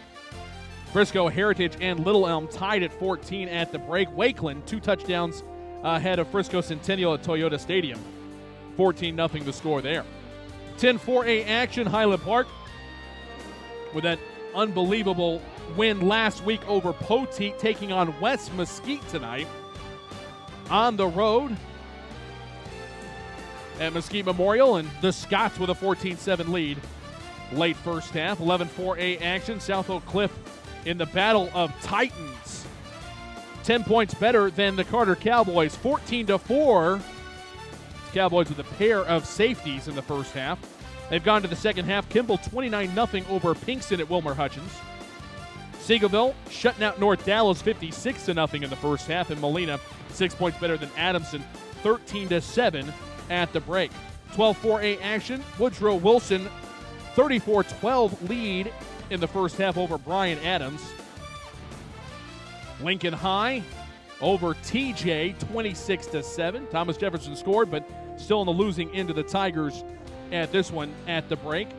Samuel on the road at Lou Stadium taking on Conrad, 12-7 the score. Samuel on top, and Hillcrest 21-6 lead as they started the third quarter over Spruce at James Ray Henry Stadium. A couple more scores to pass along to you. 15-4A action, and the Hatchie Indians on the road. Arlington Seguin with a 28-15 lead at the break. Kennendale, no problem with Diamond Hill Yarvis tonight, 55-0 the score there late first half. And Argyle shutting out Ranchview 48-0. That's your look at the area scoreboard, your Whirlyball HEB.com scoreboard. Here at Pennington Field, your score is Trinity 20, LD Bell nothing. We continue with more of the Texas Health HEB halftime show in a moment. You're listening to Trinity Trojan Football, brought to you by Texas Health HEB on Champion Sports Radio.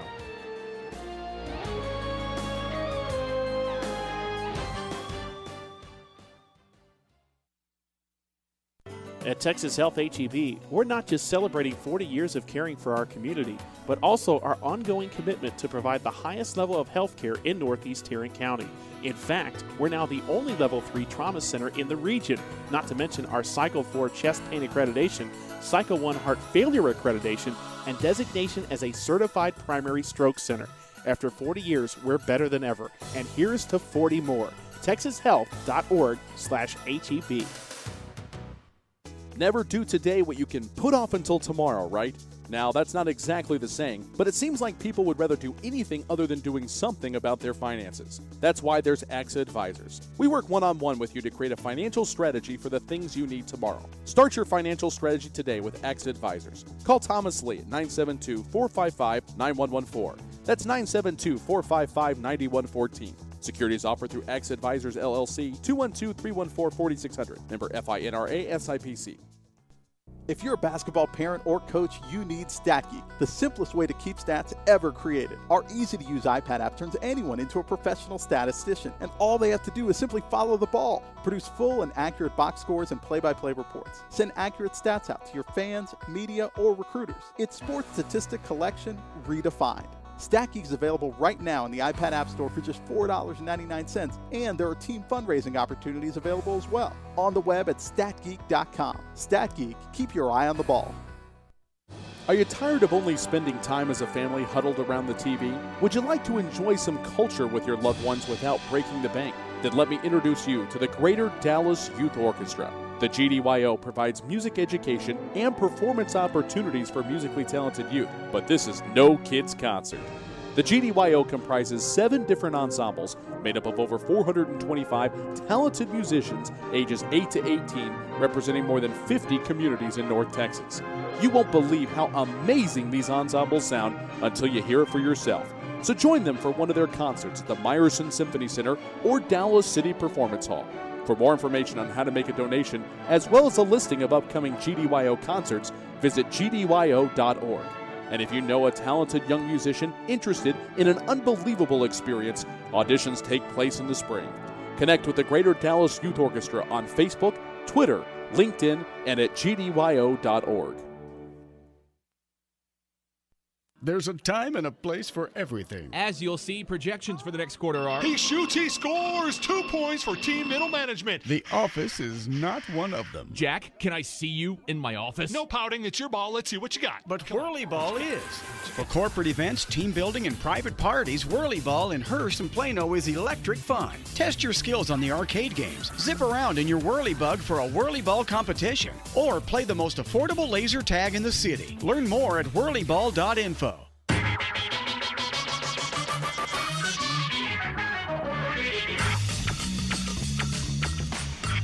We continue on with the Texas Health HEB halftime show. Your score at the break, 20-20, LD Bell nothing.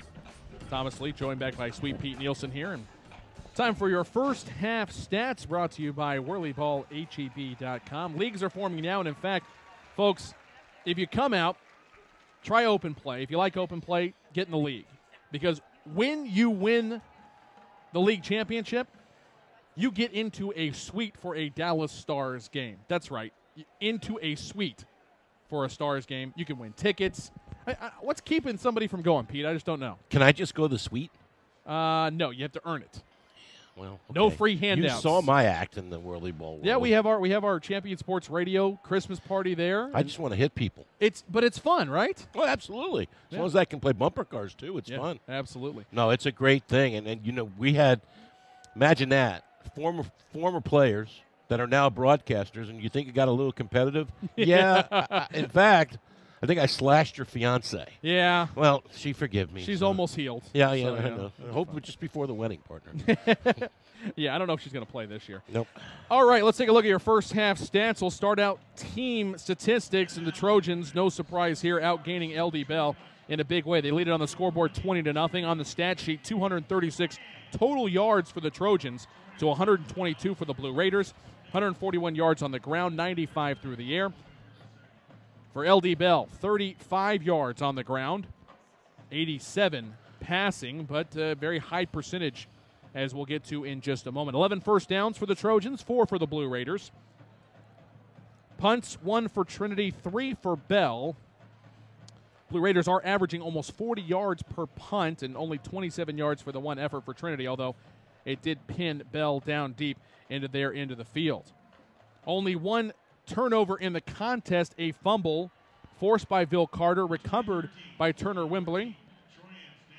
And that fumble by Bell, again, the lone turnover of the contest. And surprisingly, Peter, in a rivalry game, only 1 penalty in the contest, a 15-yard variety against the Trinity Trojans. That was a dead ball after the first touchdown was scored, and that was enforced on the kickoff. Individually, LD Bell and Colson Romano, 8 of 10 passing, 87 yards. And he spread that out to 6 different receivers. Billy Cooper, 2 catches, 48 yards. We have the man wearing Luis Lopez's number, and tonight that is the honor bestowed upon Johnny Leon. He has 2 catches for 24 yards. Backs each with a catch, and I'll get to that in just a minute. Crosdale with a catch for 3 yards, and T.J. Hardy with a catch for no gain. On the ground, Fua Sapoy, 7 carries, 24 yards. He's also caught 1 ball for 7 yards. And Daniel Dorsett, 5 carries, 11 yards. He also has 1 5-yard reception. For the Trojans, good balance tonight. 4 of 5 passing is Christian Hammock for 95 yards and a touchdown. Eder Gonzalez caught the TD pass. He's got 2 catches, 63 yards. Will Taylor, the tight end, 2 catches, 32 yards in the contest. On the ground, Isaac Ellsworth pacing the attack. 14 rushes, 101 yards in the contest. Jerron Wilson's cashed in on the attempts. He's got 9 rushes for 30 yards, but 2 of the 3 Trojan touchdowns. Christian Hammock with 1 carry for 8 yards. Homer Babcock with a 3-yard rush.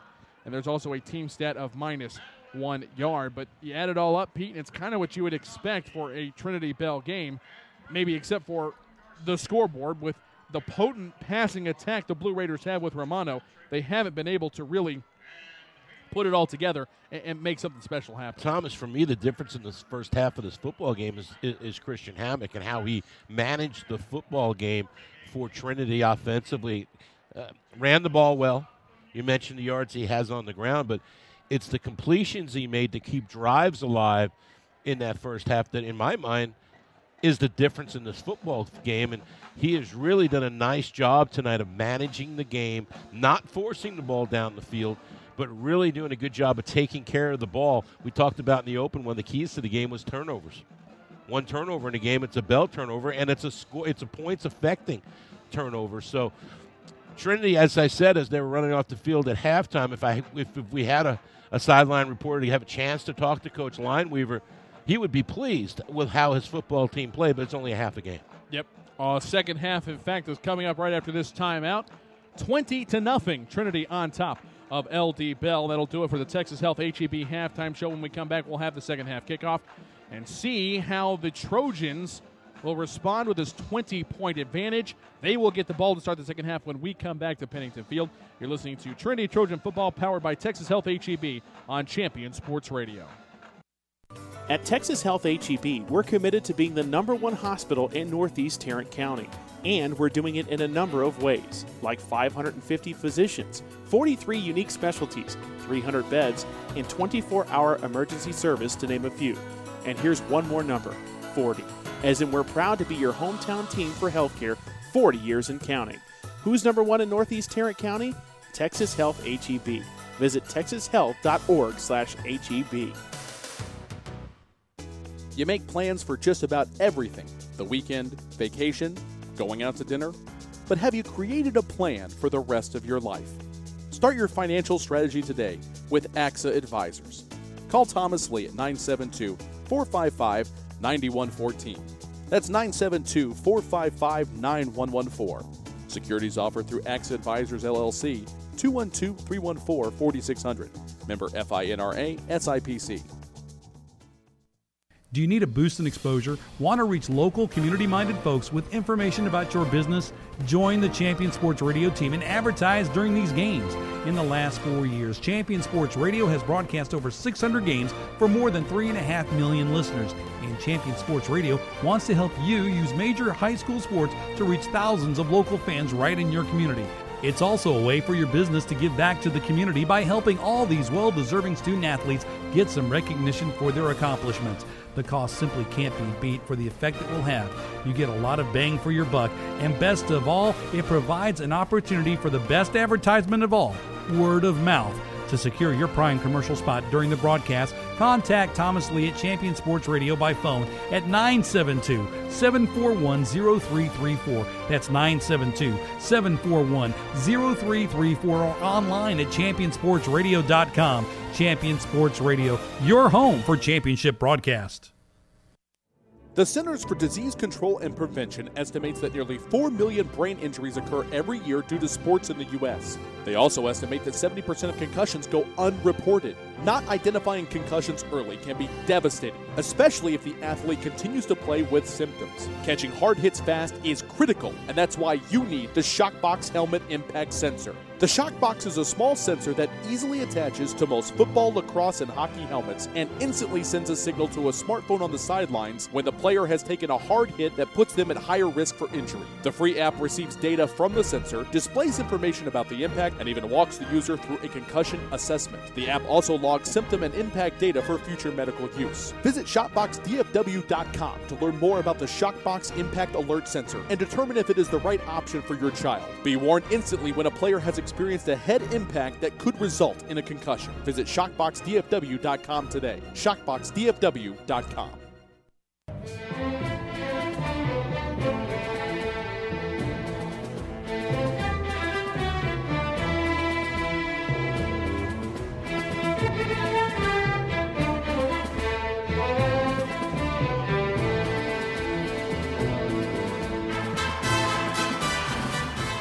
$20-0, Trinity on top of LD Bell as we conclude the Texas Health HEB halftime show. Thomas Lee, Sweet Pete Nielsen here in the booth and enjoying yet another Bell Trinity showdown. Trojans looking for their 15th consecutive win in the series, and halfway to it now as they lead it 20-0. Trojans won the toss. They elected to defer. They will receive the second half kickoff here in just a moment. as they now run onto the field underneath the inflatable. Really is a unique inflatable, too. It's the typical tunnel formation with a giant Trinity T on the side and a giant Trojan like a hood ornament on the front of it. It's one of the better ones in town. For the Blue Raiders, they have almost like an inverted goalpost with a giant, the LD Bell B on top of it with a tunnel extending out the back. The inflatable, I think they're the Sweet 16 now on Sports Day HS with their I tell you what, the one last week, the Lion King one, that's my favorite. That thing is huge. The one from McKinney High School. And, well, boy, it's become a phenomenon. And the fact that the Dallas Morning News is spending time ranking them, it's a big deal. Yeah, ranking them, setting up a bracket. You can vote on your favorites and so forth. And I think they got just about the same kind of turnout for that as they did their Pick'em contest that they ran last year for the playoffs. Yeah, they did. And let's not forget Pick the Broadcaster. That was brackets that went all summer. But I tell you what, my favorite, I don't know if it's still in there, is that McKinney Lion King thing. That was pretty cool. Yeah, it was really nice. All that needs is some smoke coming out of it. Right. That would be perfect. Well, don't tell them because they'll probably get that taken care of, especially if they can get a district win and stay in the hunt for the playoffs. I wouldn't be surprised if they rewarded the kids with a little bit of pyrotechnics with that as well. Our chapter of officials tonight comes out of Fort Worth. Our referee is Frank Wilcox, umpire Mark Johnson, Scott Huffman is the head linesman, Bernard Gray, the line judge. The back judge is James Wilcox.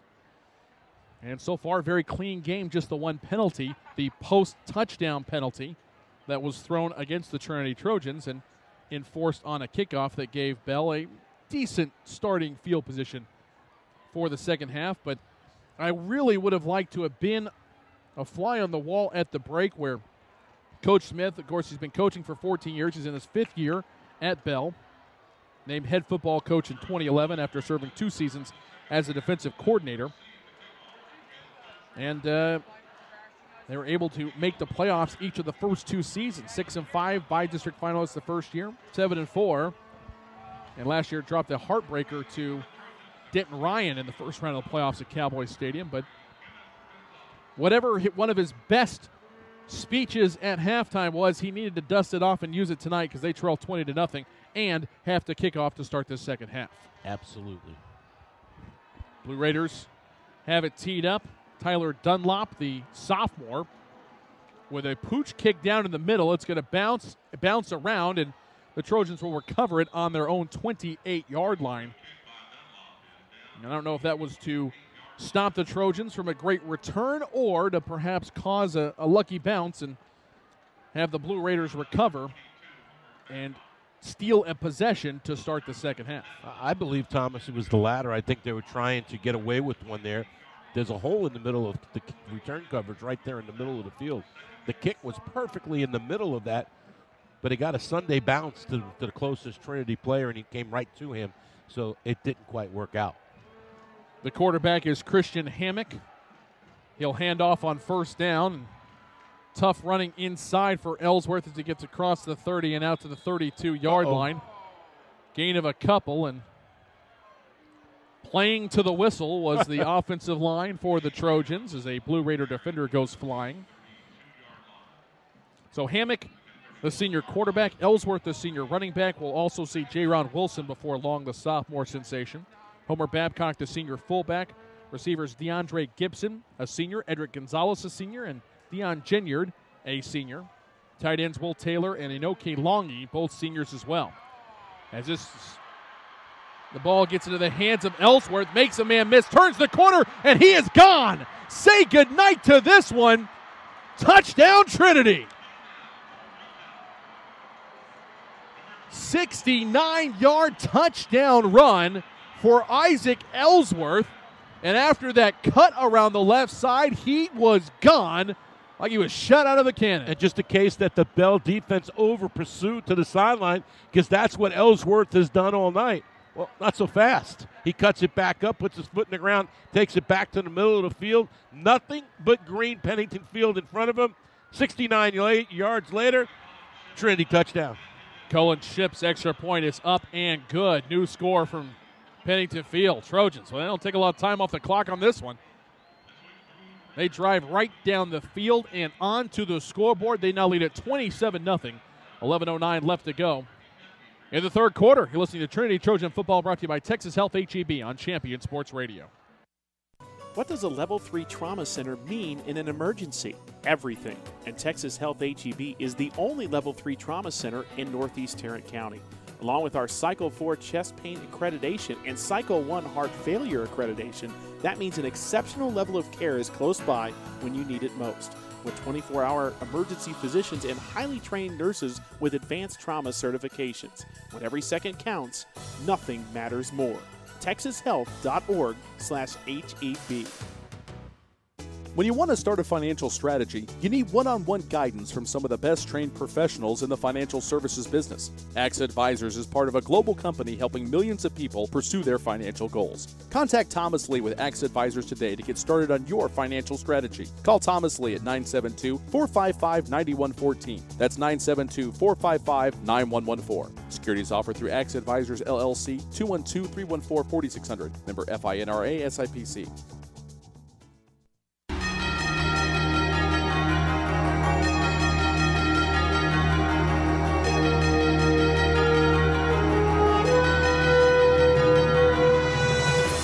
Trinity comes out and says, you know what, I don't care what you talk about in your locker room, LD Bell. We're going to score the first time we touch the ball, and they do that. Isaac Ellsworth goes 69 yards. Capping off a two-play 73-yard touchdown drive, only 51 seconds off of the clock. Still 11:09 remains in our third quarter. It's Trinity 27, LD Bell nothing.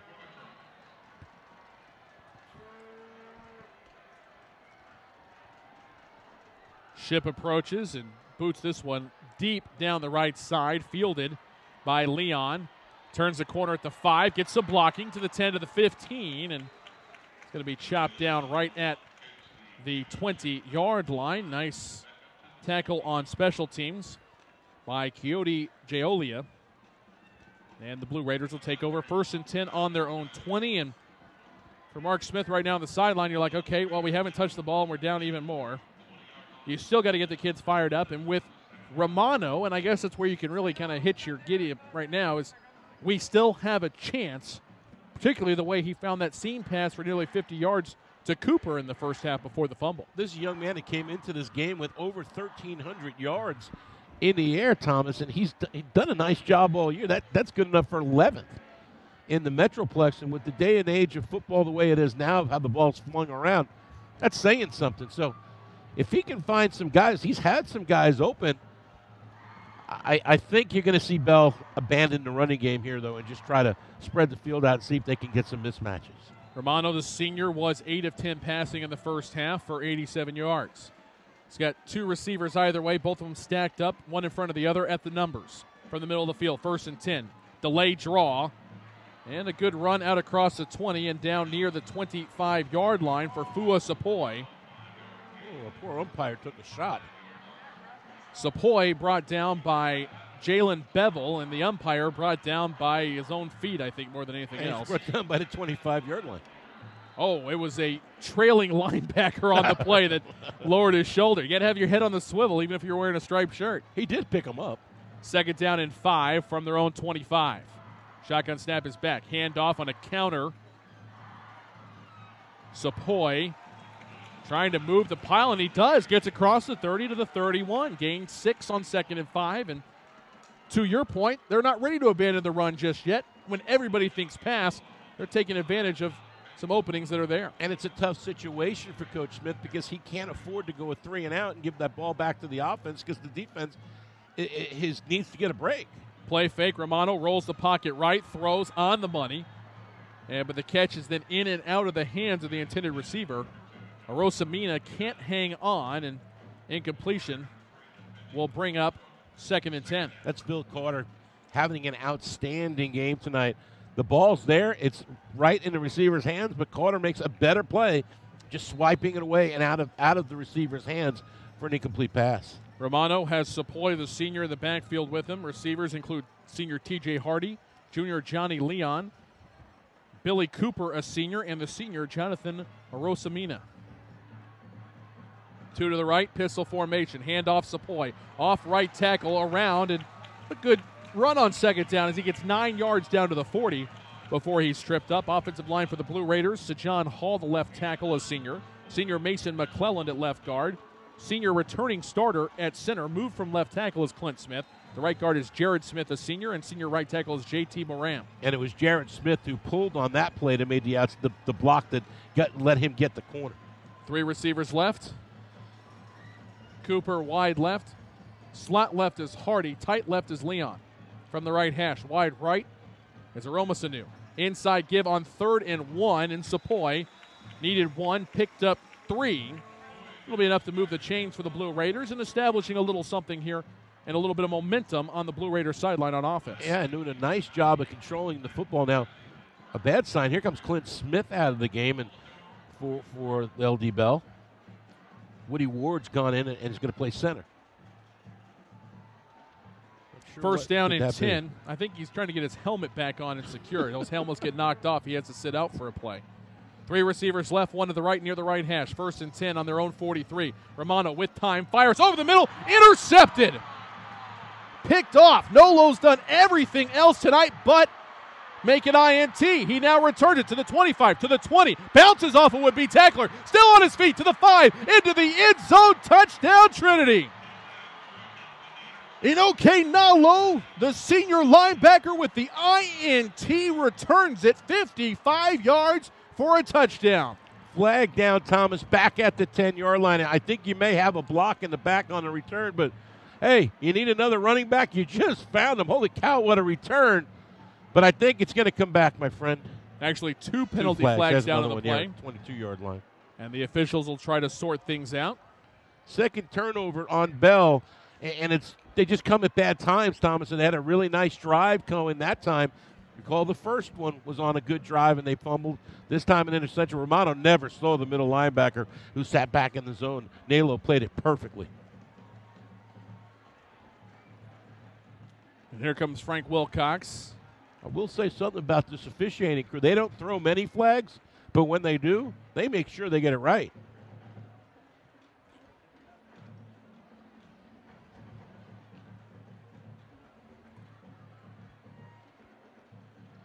We have side judges going over, it's a touchdown. talking to each side, and there are 2 penalty flags. We'll see after the interception. We have an illegal block by the Blue Raiders. Penalty is on Bell. So the touchdown stands, and Nalo with the big INT return for a touchdown for the Trinity defense. And the one thing that the Fort Worth chapter will do, they'll call out the number of the player. They called that on Romano, who I guess went after a blocker and took his knees out. So maybe one of the other offensive players turned defenders had a chance to get Nalo. It didn't work. Wow. With a touchdown on the board. 33-0 pending the PAT. Snap is down. Kick is up. Plenty of leg on this one. And it's good. New score from Pennington Field. Defense getting in on the party. Inoke Nalo, the 5'11", 209-pound senior, with an INT return for a touchdown. And the Trojans now lead at 34-0. Back to Pennington Field at this timeout.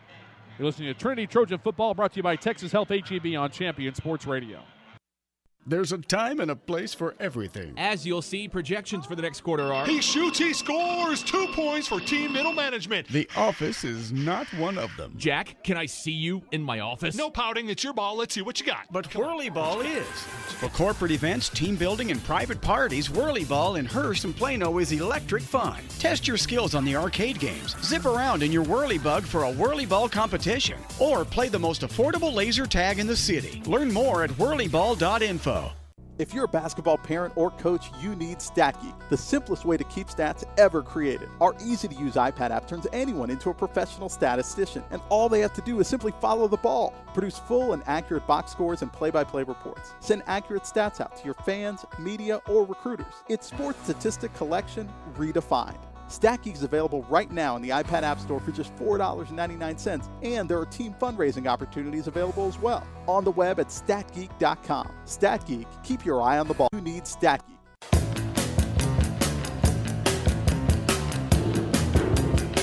55-yard interception return for a touchdown for Inokie Nalo. Kickoff then aided by a low block, illegal block on the return against the team that threw, in fact, the player that threw the interception. So the kickoff goes into the end zone. It's a touchback. 34-0 Trinity on top of LD Bell. 8:56 left to go here in the third quarter, and the Blue Raiders back out there on offense after the scoring play. We talked about a second flag on the field. Well, there was a flag on the field. It just wasn't from one of the officials. The student section for the Blue Raiders is tossing up a flag, and they got a little too much air on one, and it actually carried onto the field. You gotta admire the support, though. This place is full, and both sides, and it's just impressive on a Thursday night that you get to see that. Inside draw on first down, and not a lot of running room there for Daniel Dorsett. Maybe a yard, maybe two on the play before the interior of that defensive line shut it down. So second down now and 8 for the Blue Raiders. They're looking at a tough hill here, down 34-0 to Trinity. 8.5 remaining third quarter. And lots of shifting going on by this Trinity defense. Still the three-man line. Some backups, some second-teamers in on the defensive side of the ball for Trinity this series. Rosamina and Hardy wide right. Croasdale wide left. Back to pass. No, handoff, and it's going to be a halfback pass. And it's intercepted. Second consecutive pass thrown by LD Bell, picked off. And it's returned down to the 27-yard line in Bell territory. They tried a halfback option pass to the right side, but no chance for Dorsett as he throws it up into a crowd. And for the Trojans, it's Phil Carter getting the big INT and another turnover, third of the game against LD Bell. And a good job of staying home and not getting fooled on the halfback option pass. Carter stays home that time, and Dorsett just throws it into triple coverage, and an outstanding job at Dorsett to make the catch. Now there is a penalty on the play, and I saw this one. It's an illegal block in the back on Trinity. Ball be marked back at the 45-yard line, but still plus field position for Trinity as they take over after the second consecutive turnover on Bell. So Trojans over 300 yards in offense on the game.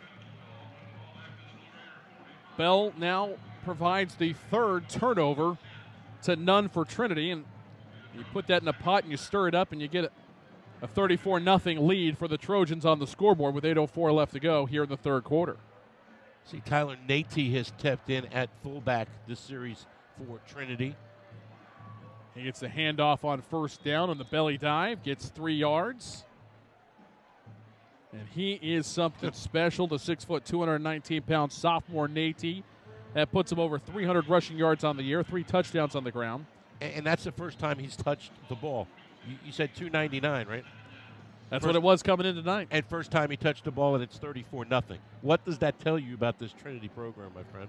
Well, you got Nate and Wilson, both as sophomores, that'll be around for Coach Lineweaver for 2 more seasons after this one.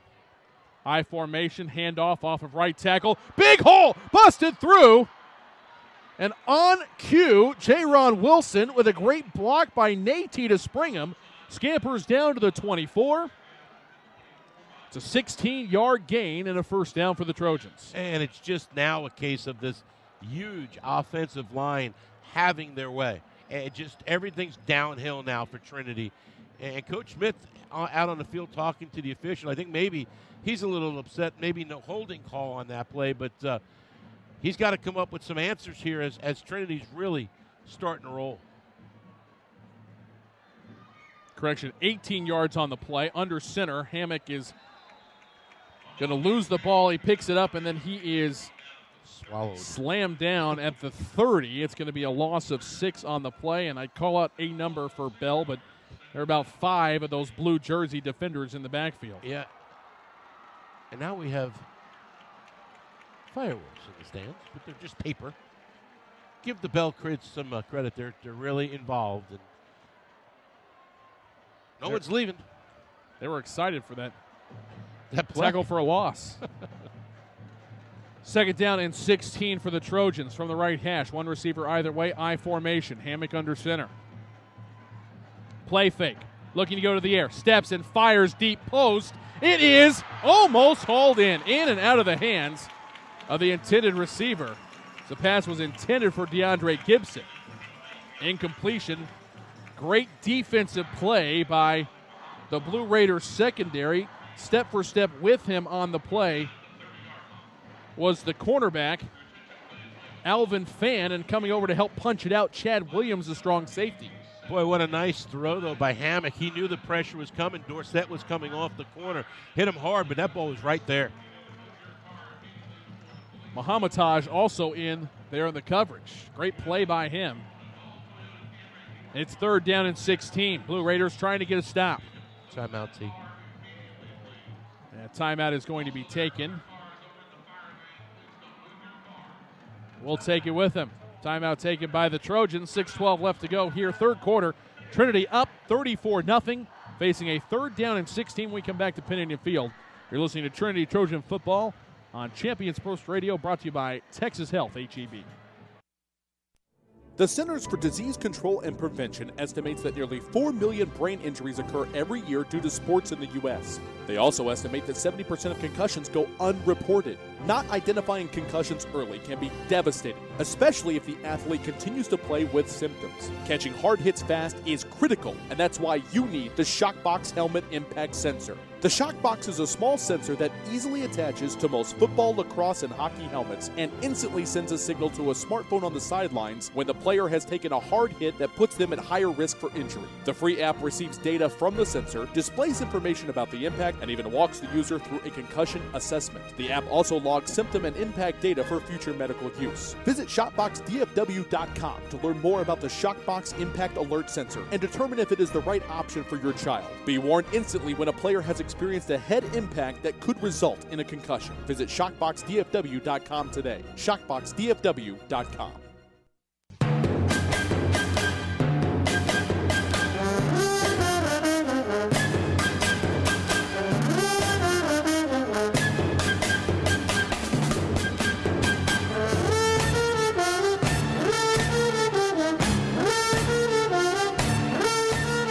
Trojans break the huddle. Third down and 16. They have a 34-0 lead with 6:12 left to go here in the third quarter. Trying to add to it. Will Taylor tight end on the right side. 3 receivers left. Shotgun set for Hammock. Ginyard wide left. Edric Gonzalez slot left. And now in a wing back on the left side. Homer Babcock. Wilson.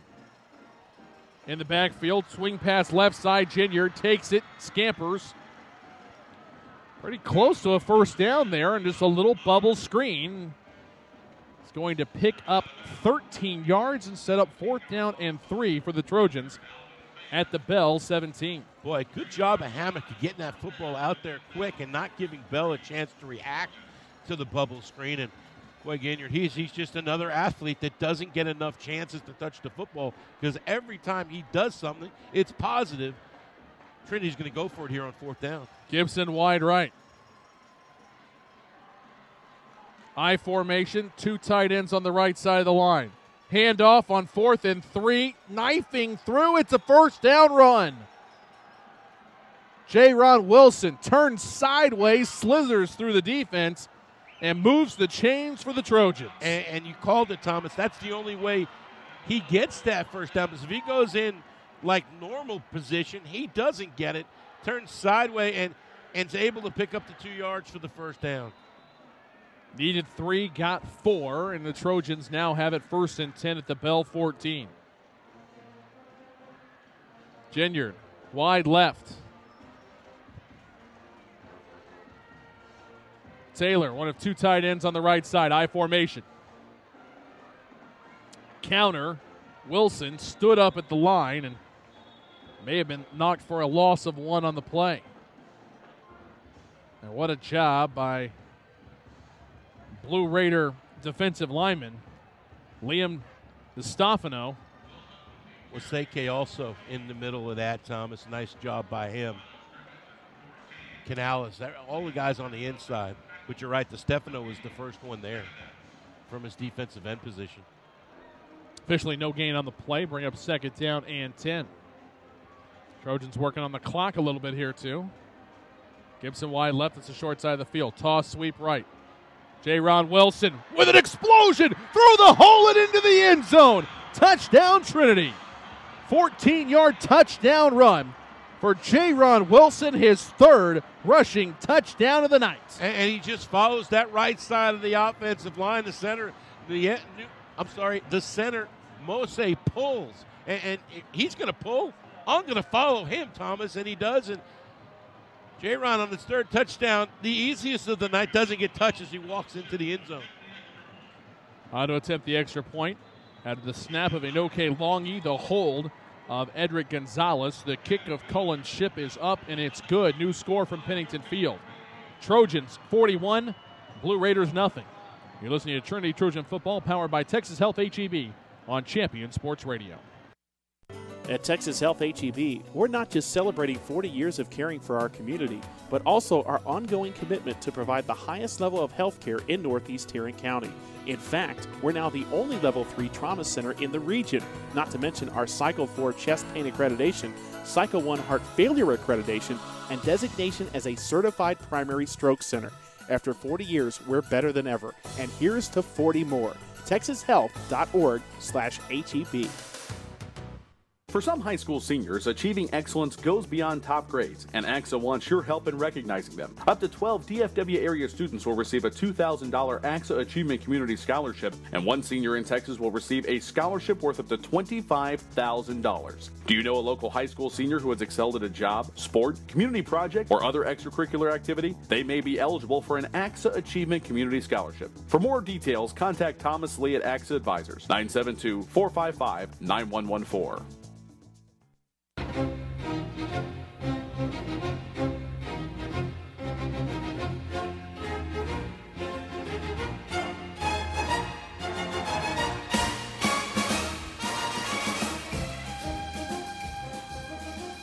Trinity takes advantage of the short field. They take 8 plays to go 45 yards in 2 minutes, 51 seconds.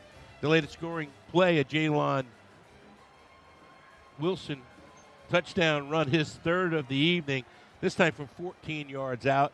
New score, Trinity 41, LD Bell nothing. That's 21 unanswered in just under 6 minutes here in the second half. Trojans outgaining the Blue Raiders by 206 yards in the game.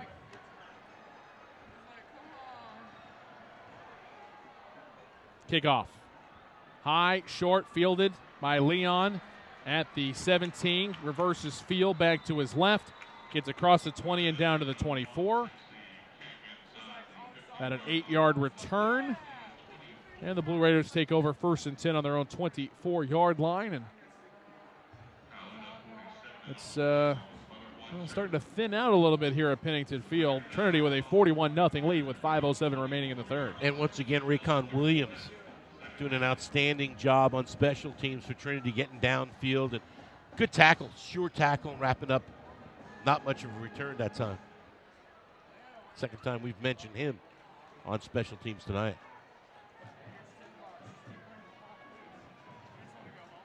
Two receivers left. Billy Cooper wide left. Slot left is Johnny Leon. That's the short side of the field. Now Leon in motion to the right side. Already a tight end on that side. Play fake. Romano fires on a corner route. Nice snag with the hands.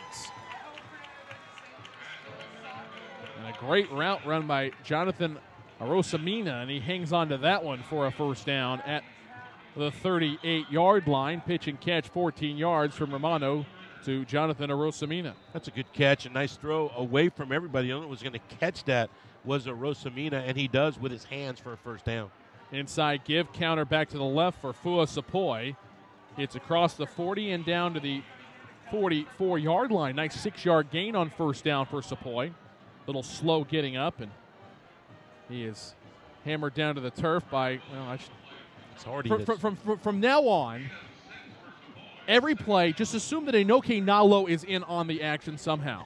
It would just save me a lot of effort instead of saying his name every snap. Kid, something special. You don't want me to say guess who again? No. Okay.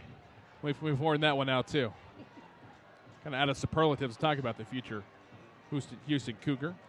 Delay draw. This is Dorsett. Gets 1, maybe 2 yards across the 45 to the 46. Will set up a 3rd down and 2. And it wasn't Nalo couldn't get there in time. Unga. Cal Unga beat him to the punch. Also, Tibagaliai, who is going to be something special once he gets a chance to play, too. 6'5", 220-pounder. Injury down on the field, buddy. Never want to see this. Blue Raider down, and I think it's J.T. Moran, 6'4", 276-pound senior. Hoping it's just cramping at the way they're grabbing his heels and trying to bend his toes back towards him. And while they attend to him, we'll step aside for a break. 3:58 left to go, third quarter. Trinity with a 41-0 lead on LD Bell. You're listening to Trinity Trojan Football on Champion Sports Radio, powered by Texas Health HEB. Are you tired of only spending time as a family huddled around the TV? Would you like to enjoy some culture with your loved ones without breaking the bank? Then let me introduce you to the Greater Dallas Youth Orchestra. The GDYO provides music education and performance opportunities for musically talented youth, but this is no kids' concert. The GDYO comprises 7 different ensembles made up of over 425 talented musicians ages 8 to 18, representing more than 50 communities in North Texas. You won't believe how amazing these ensembles sound until you hear it for yourself. So join them for one of their concerts at the Meyerson Symphony Center or Dallas City Performance Hall. For more information on how to make a donation, as well as a listing of upcoming GDYO concerts, visit gdyo.org. And if you know a talented young musician interested in an unbelievable experience, auditions take place in the spring. Connect with the Greater Dallas Youth Orchestra on Facebook, Twitter, LinkedIn, and at gdyo.org.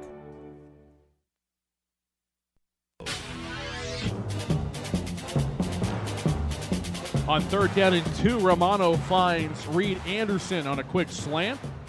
9-yard gain. Sets up a 1st and 10 for the Blue Raiders at the Trojan 45. Moran helped to the sideline. They are checking him out there, and we'll hopefully see him back in shortly.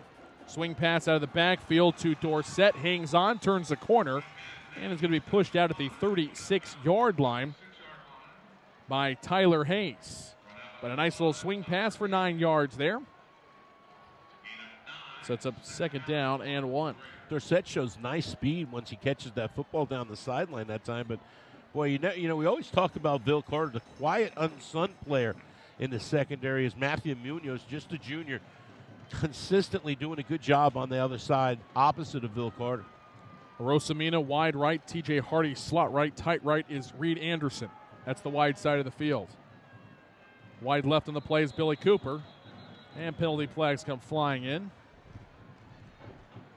They have run out of play clock before the snap happened, but we'll check from our officiating crew. So what the call is going to be. Frank Wilcox, our head referee. It's going to indicate a false start.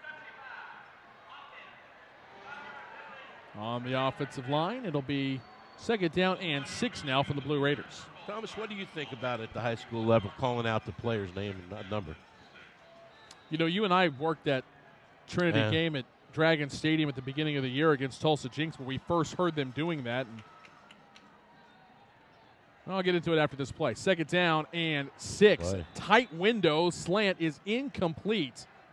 Intended for Billy Cooper, but Matthew Munoz right there step for step with him and forces the incompletion. For some plays, everybody in the stands knows who the penalty is against, and when it comes to I don't know. If the game comes down to a call and everybody knows who it's on because the official gives the number, then I've got a problem with it.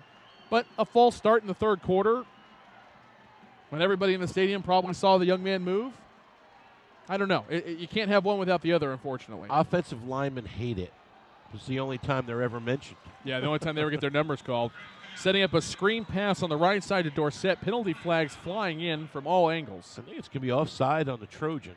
The preliminary sign from our line judge running in. Really quick jump.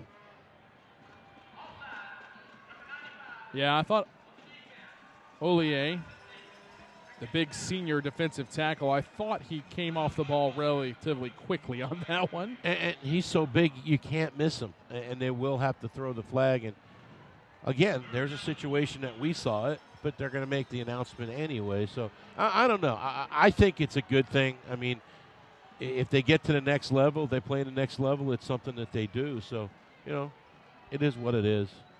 Shotgun snap is back inside give on 3rd and 1 to Daniel Dorsett. He's going to get the first down. Picks up 3 yards on the play. It'll be 1st and 10 for the Blue Raiders now at the Trojan 33 with 3:05 and counting. It should be in counting. I heard the whistle to start the clock, and hello, wake up. Haven't started the clock yet. We're probably waiting on the snap for this one. That's not how it should be, but here's an inside give.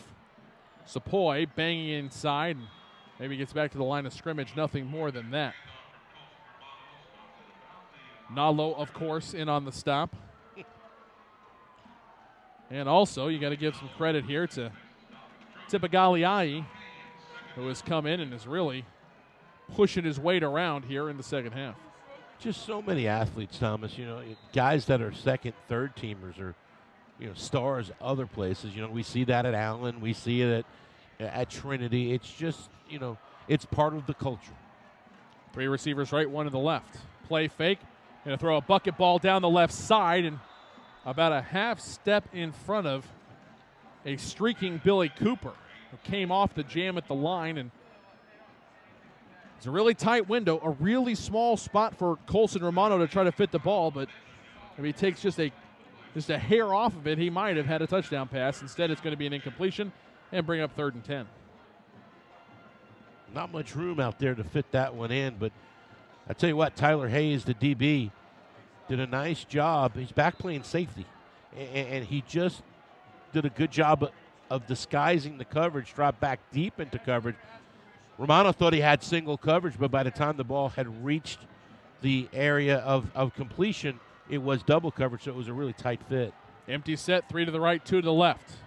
Romano slings it out right side. This is caught at the 32, and darting inside to pick up a few more yards is TJ Hardy. He's going to get 4 on the play and set up a more manageable 4th down and 6 now for the Blue Raiders. 2 minutes and counting remaining here in the third quarter. Trinity with a 41-0 lead. Bell trying to get their first points of the night. They're going to go for it on 4th down. Arosamina wide to the right. It's the 12th play of the drive. Hardy slot right. Anderson tight right. Ball in the middle of the field. Wide left is Cooper. Romano in a shotgun. Play fake, Sepoy. He provides some pass protection. Fires it out on the money. What a tight window. 1st down and more. Down the left sideline. The catch is hauled in by Billy Cooper. He's forced down at the 7. And that is a big 1st down on the play. 22 yards on the pitch and catch. Unfortunately, there's a Blue Raider player down near the original line of scrimmage. And he went down, Thomas, holding his head. He lost his helmet. And as he went down, I was watching I'll watch behind the play a lot of times. I watched him go down, and as he went down, he was just holding his head. Replay is inconclusive. You can hardly see what happens, but clearly he took a shot to the head and lost his helmet. Yeah, it looks like there may have been an inadvertent defensive lineman kind of removing his face mask from his head as his hand slipped off of the jersey and went up into the face mask area, and as the helmet was ripped off, I think that was the problem. And it's big Mason McLennan, the starting left guard for Trinity. And he's a little wobbly. So we have John Hall has moved from left tackle to right tackle. Jared Smith in at right guard. Clint Smith back in at center. Woody Ward is in at left guard for McClelland. And Hayden Lewis is in at left tackle for the Blue Raiders. So a little shuffling going on here by Mark Smith and offensive coordinator J.D. Martinez. Great job by the training staff of Bell to get out on the field quick. Anytime you see a player going down, holding their head, they were actually running on the field while the play was still going on. You don't want to do that, but obviously concerned for the young man. Arosamina wide right, TJ Hardy slot right. Ball in the left hash, 2 receivers left as well. Low snap, bobbled, picked up, pass thrown into the end zone, and it's incomplete as it bounces into Hardy. Great coverage on the play. Moe Akiola was right there step for step with him, and what a cool customer Romano is as the low snap slipped through his hands. He still picks up and fires a dart into the end zone almost for a touchdown pass. And for all that effort, he gets ear-holed by Turner Woolley after he throws the football and was slow to get up. But new center, he's still trying to gather himself, Thomas, as they get ready to call the next play. Arosamina wide right. Hardy slot right. Tight right is Anderson.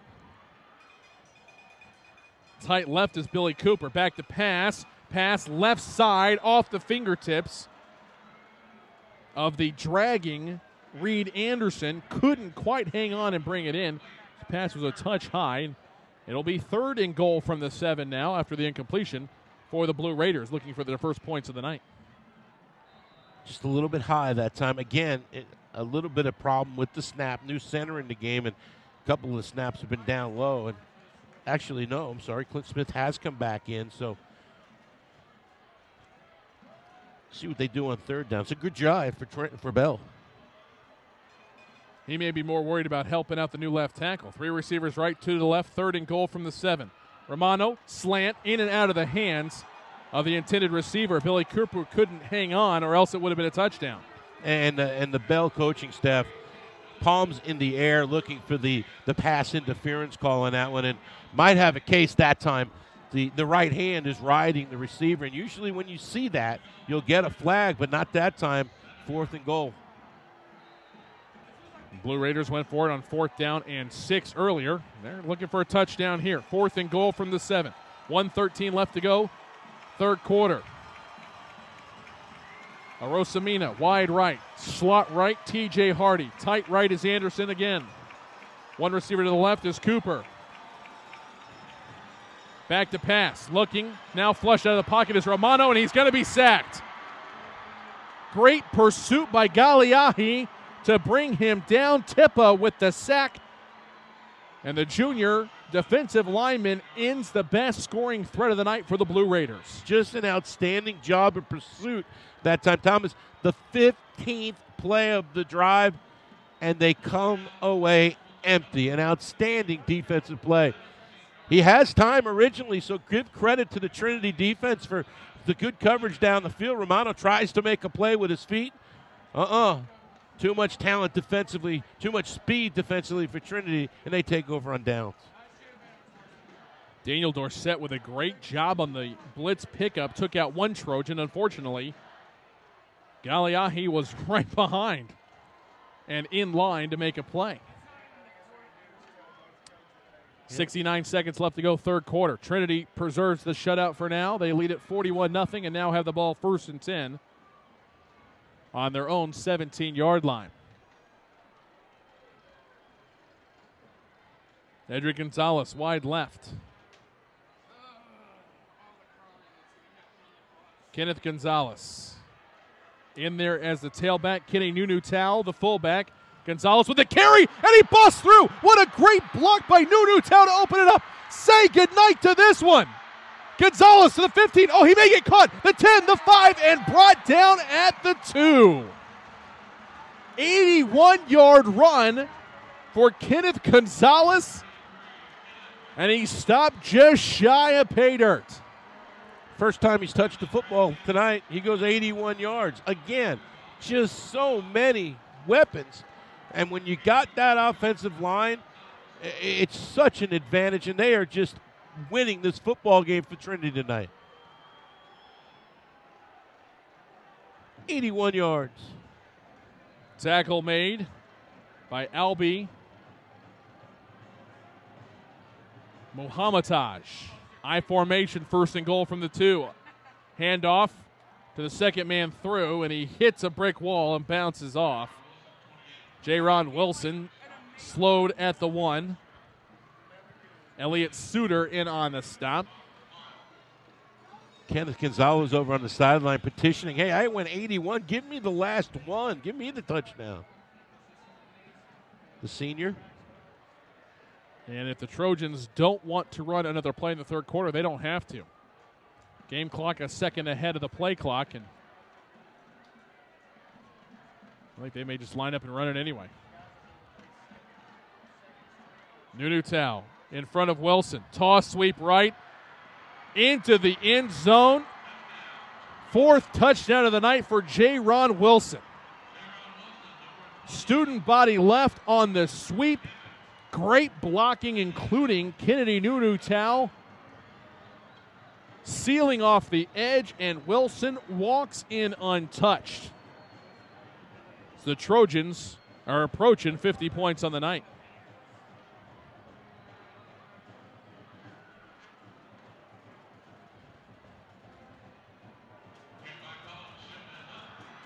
Extra point up and good. New score from Pennington Field. Trojans 48.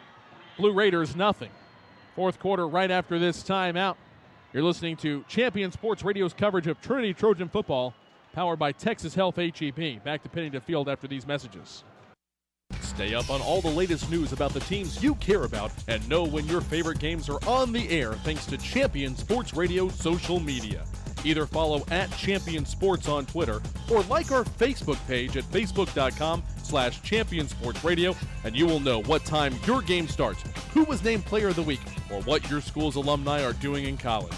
That's on Twitter @Champion Sports and facebook.com/ChampionSportsRadio, your home for championship social media. Are you studying on your own for the SAT or ACT? Follow My Test Answers on Twitter and Facebook for free solutions to official test questions. Got a question of your own? Send a message to My Test Answers and get a response for free. Got more than one question? Don't worry, we'll answer those too. With over a decade of experience in helping students prepare for standardized tests, the experts at My Test Answers will get you the answers you want whenever you need it. My Test Answers, problems solved.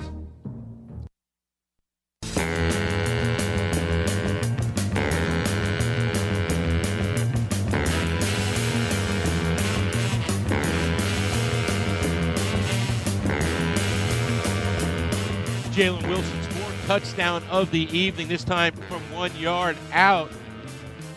Caps off a 3-play, 83-yard drive, 1 minute, 9 seconds off our Pennington Field clock. New score. As we head to the fourth quarter, it's Trinity 48, Bell, no score.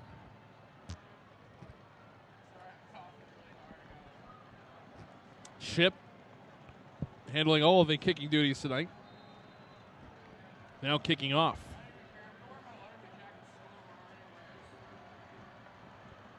5'10", 146 pounds. Gets his right foot into this one, drives it all the way down to the 10, to the 15, angling right and back into the middle of the field, and out across the 20 to the 25 and the 26-yard line. Goes Daniel Dorsett, and that is well the Blue Raiders will take over. 11:54 remaining here in the fourth quarter. And after last year, 27-9, narrow win for the Trojans. They're flexing their might here tonight. Cruising. This is I was next door talking to the TV guys at halftime, and they asked, "Is this what do you think of Trinity?" I said, "Clearly, this is the best we've seen them play this year, and it's a pretty good opponent defensively." We talked about how stellar they are defensively, and I told them that clearly this is the best they've played, and very, very impressed are Doug Anderson and the crew next door. Inside draw, maybe a yard, nothing more than that. As Romano puts it into the belly of Dorsett. To put it in perspective, coming in against arguably three of the toughest teams in the district. Now you can include Bell to make it 4. The Trojans are averaging 492 yards per game on offense and giving up an average of 204. Right now, they have 436 yards of offense and have given up 207 to LD Bell. And this is a team that started the season at 0-2. And people were like, what's wrong with Trinity? Oh, what's wrong with Trinity is you're playing two really good football teams. Sweeping around to the outside and getting across the 30 and down to the 31-yard line. Goes Dorsett. And to finish that thought, hey, you're not going to get better beating teams that you're better than. So credit Coach Lineweaver and his staff for playing a team from Oklahoma, the defending 6'8 champion. They're a powerhouse every year. And then, okay, when you're done with them, you can play DeSoto, who in my mind, I don't know about you, that's the best high school football team I've seen this year. And it's just a credit to the program to bounce back from that. New quarterback, Davis Steelman, comes in. The junior rolls out and throws a pass down the left side, and it's incomplete. It'll be now 4th down and 5 for the Blue Raiders. And to your question, I think DeSoto may be the most talented team in the Metroplex, but I kind of feel like when they played Trinity back in the second week of the season, I don't know how much better the Eagles could get. I've seen Allen progressively get better over the course of the year, and that's why the season's 17 weeks and not just 5. Punt formation here for Steelman. Actually, it was Dunlap. Drives it all the way down to the 25. One man misses. Nice spin move there. And using his hand to stay up is Kenneth Gonzalez. And here he goes to the 50. Bouncing to the outside to the 40. To the 35, 30, 25, 20. He could go to the 10. And he is hog-tied and tackled down at the 8-yard line. What a return by Kenneth Gonzalez. Should have been dropped 3 or 4 different times. And instead returns it all the way down to the 8. But hold the phone. We've got 3, maybe even 4 penalty flags littering the Pennington Field turf as he traversed close to 70 yards on the return. Officially, 3 flags and a hat. You ran out of stuff to throw. Yeah, it's not somebody went out of bounds either. The hat's right in between the hashes on the 45-yard line. You don't see that very often. But hey, he got his money's worth. Line judge, I'm sorry, that's our umpire. He threw his flag, and then he threw his hat. And here comes another flag onto the field from the student body. Yeah, they're that might get somebody asked to leave. You don't need to be doing that. Oh, there are only 2 fouls. Legal block. 2 of them. Looks like one was on Woolley, and the other one was on Moiakiola. And I don't think anybody on the Trinity side of things wants to tell either one of those 2 young men to not play with the intensity that they play with snap in and snap out. So the Trojans will be happy to move it back to the 18 and take over with 10:02 left to go in the 4th quarter. What a return that went from. Let's not forget about that. Holy smoly, what a great play by Gonzalez. He's just a special player. Kenneth Gonzalez doesn't get a chance to play much, but every time he touches the football, something big usually happens for this Trinity program. Poor kid's got to be exhausted. He had an 81-yard run, and now just a 73-yard return, and didn't get to score on either of them. Trying to string it out to the right side. Still running hard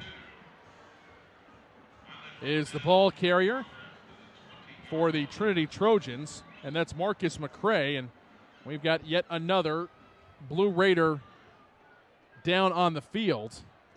For the defense this time, it's Bailey Gregory, the junior, down at about the 19-yard line. It was a block by C. Katie, one of the backup offensive linemen. Again, the old offensive line, me always watching behind the play, and oh my goodness, it was one of those that you really don't want to look. And I will say this, the young man from Trinity went over to check on the Bell player, and he just got his bell rung, Thomas. Bailey Gregory, we're hoping he's going to be okay.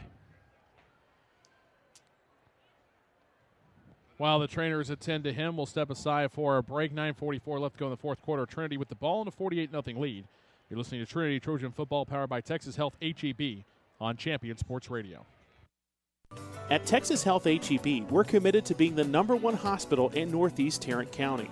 And we're doing it in a number of ways, like 550 physicians, 43 unique specialties, 300 beds, and 24-hour emergency service, to name a few. And here's one more number, 40. As in, we're proud to be your hometown team for healthcare 40 years and counting. Who's #1 in Northeast Tarrant County? Texas Health HEB. Visit texashealth.org/HEB. When you want to build something, how do you start? With a plan, right? That's what AXA Advisors is about. We work with individuals and small businesses to help build financial strategies that get them closer to the things they want to achieve in life. Start right by starting your financial strategy with AXA Advisors. Call Thomas Lee at 972-455-9114. That's 972-455-9114. Securities offered through AXA Advisors LLC, 212-314-4600. Member FINRA SIPC.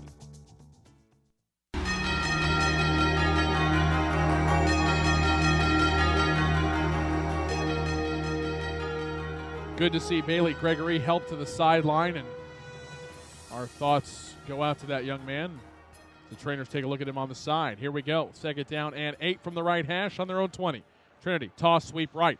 Big hole opens up and down the sideline to the 35 to the 40. Good cutback, still on his feet, across the 50, inside the 40, and all the way down to the 36-yard line goes McCray.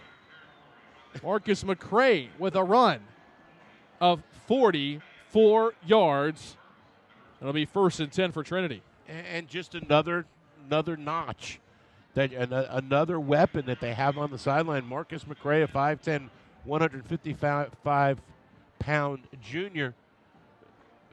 I mean, it's just when they play like this, we look at each other and go, who's going to beat this team? And this is a good Bell football team that they're doing this to, Thomas. Yeah, the Blue Raiders came in 5-1. Top 10 in the Metroplex in points scored and points allowed. Defensively, handoff on a belly dive. Kennedy Nunu-Tao takes it to the house. 36-yard touchdown run for Nunu-Tao, the senior's first touchdown of the season. And the first one through the hole, and again, you follow that big offensive line. I know I sound like a broken record, but it is what it is. Just an outstanding job of Nunu-Tao. It's wide open, and when he gets there, he knows exactly what to do. We got a new extra point kicker coming into the game, Thomas. A Port-Sider. Yeah, it's a young man who spent some time punting this season for the Trojans. Josh Shipman, the 5'7", 181-pound senior, his PAT is up, and it is good. And it really, the impressive part was the cross block at the line of scrimmage that opened and parted the Blue Raider defense. And Nunu-Tao rumbles in for his first touchdown of the year. 8:42 left to go here in the fourth quarter. Trojans have a 55-0 lead over LD Bell. You're listening to Texas Health HEB's presentation of Trinity Trojan Football on Champion Sports Radio.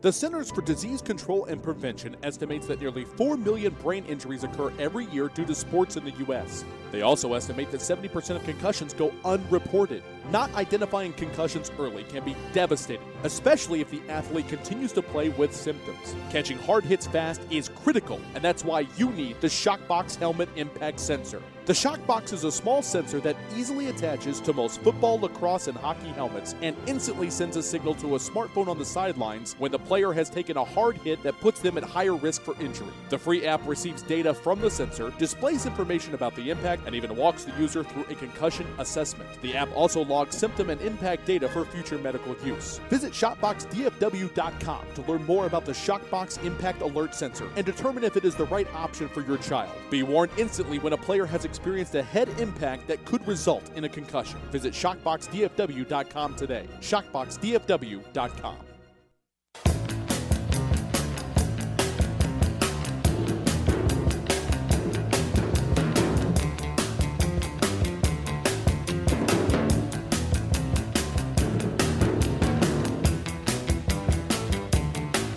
The latest Trinity scoring drive is 3 plays, 82 yards, a minute 20 off the scoreboard clock. Kennedy Nunutai goes 36 yards for his first touchdown of the season. New score, Trinity 55, Bell nothing. Still 8:42 remains in our fourth quarter. Kickoff is high and short. Running cross field now, laterally, is the return man. He is gobbled up after about a 4-yard return. Just really nowhere to go for Alex Fan, the senior. And the Blue Raiders will start off inside their own 20. Trojans now outgaining LD Bell by over 300 yards in the ball game. And the problem for Coach Lineweaver, though, is this was kind of the high point of the district season. Coming up, you've got games against winless Grapevine, Irving, 4-2 on the year. Good for them, but at last report, they were getting shut out by Colleyville Heritage 35-0.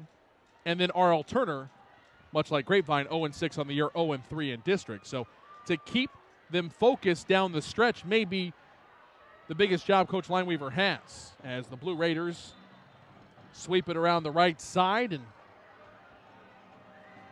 it's a decent run for Sepoy. Gets 1, maybe 2 yards on the play before the Trojan defense, again, collides to bring down the ball carrier. Actually, just a 1-yard gain on the play, and it'll be 2nd down and 9. To your point, though, it's the lesser of the teams in the district. So it's a chance for perhaps to rest some players, get better, and get ready to go into the playoffs, because this district crosses with 5A, and that's a good district. So it's a challenge. You know, you ask Coach Lineweaver, Thomas, it's a challenge every year that they have to face because of this district.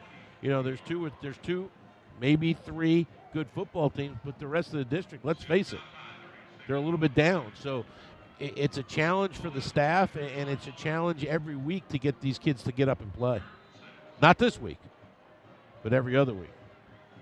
3rd down and 6 for the Blue Raiders. Ball in the middle of the field, 2-by-2 spread for Steelman and company. With Sepoy in the backfield with him. Play clock down to 5. Sepoy on his right hip. Snap back to Steelman. Zone read. Keeper. Steelman spins around and just nowhere to go, as any running lane was clogged immediately.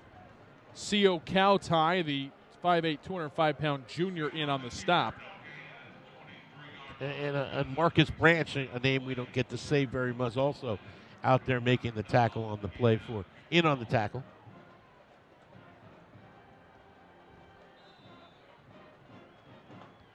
So the punting unit will come on for Blue Raiders.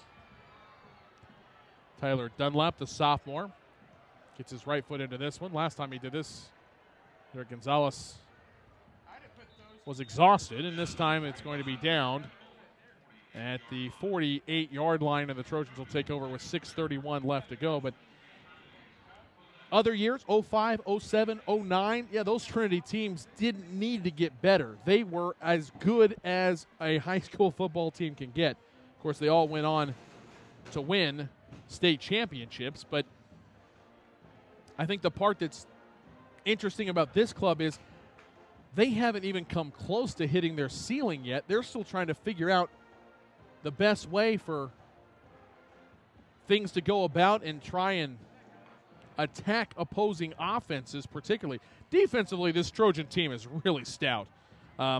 Yes, they're allowing 26.2 points per game, but if you take out the 61 they gave up to DeSoto, that number comes down considerably.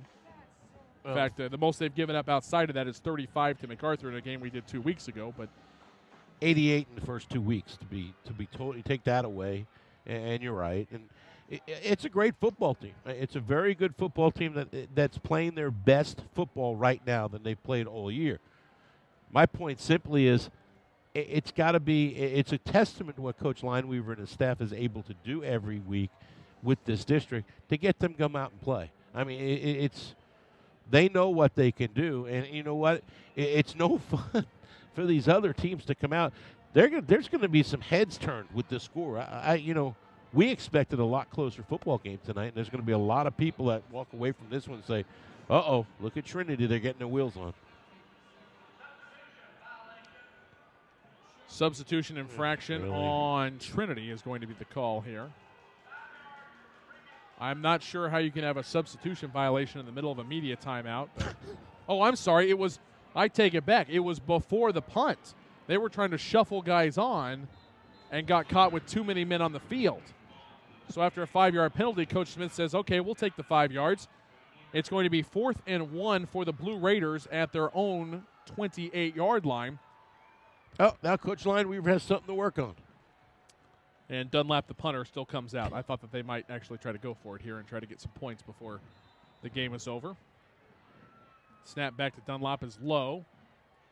And it's a high end-over-end punt.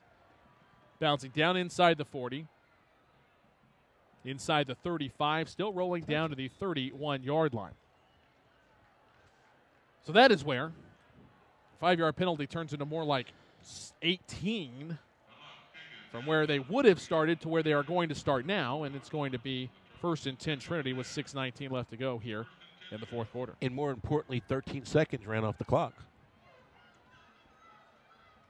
55-0, Trinity on top of the Bell Blue Raiders. I have a feeling we're going to see some others. New players into the ball game. Devin Lewis in at left tackle. Sione Sacchetti, the left guard. Sweeping around the right side to the 40. 45-50 down the sideline, and McCray, they barely got a piece of him as the tackle is made by Elliott Suter. And Ginyard's in at quarterback, Thomas, this series for the Trojans. Well, McCray's going to have big numbers. 31 yards on the run for McCray, who came in with just 5 rushes for 12 yards.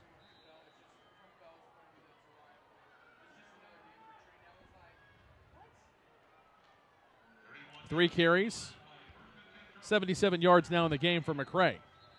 Fullback dive and penalty flags come flying in. And it looks like it's going to be an infraction against the Trojans. And when you get second and third teamers in and a new quarterback in, this is bound to happen. But, Thomas, this is a special time to get some kids, some of these seniors into the game for Trinity who work hard every day on that scout team to make this football team a better one. And this is their reward. And the ones that work the hardest on the scout teams are the ones that the coaches will find a way to get into a game, and to play in a game in a crosstown rivalry game makes it even more special. Nick Bufo is in at center. Tavita Falahala, 6'4", 310-pound junior, is the right guard.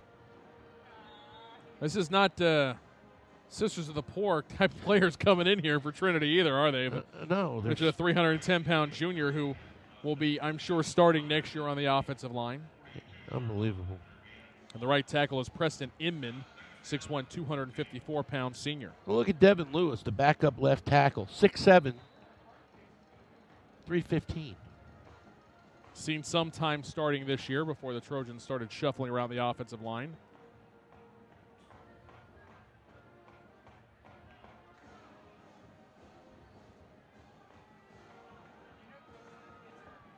Receiver either way, I formation. Fullback dive on second down and 14. And Nunu Towel is going to get about 4 of it back. Set up a 3rd down at 10 as we approach 5 minutes remaining here in the fourth quarter. And more fresh jerseys checking in for the Trojans, Thomas. Logan Levi has checked in.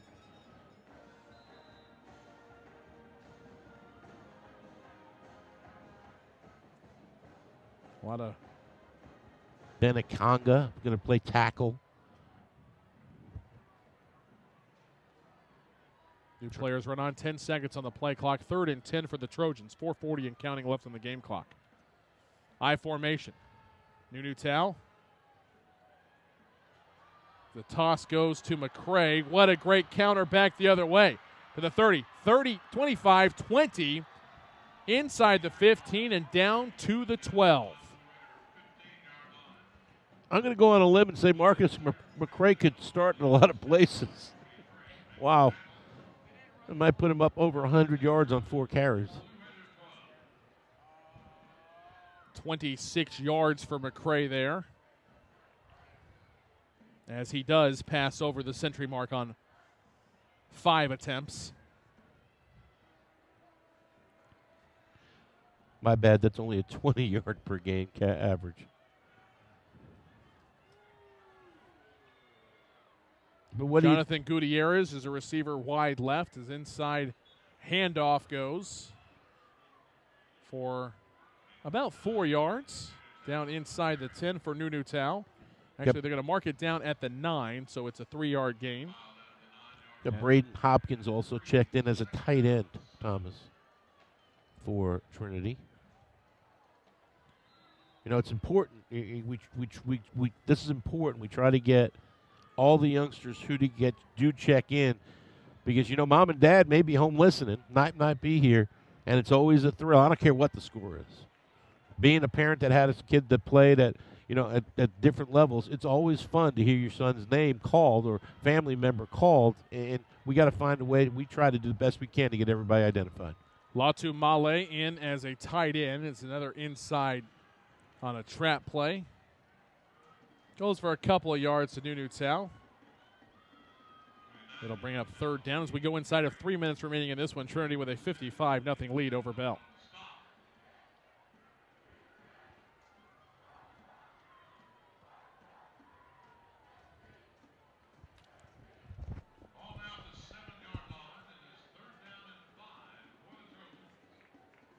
Bonaparte Tusini just ran off the field. It's a big young man right there.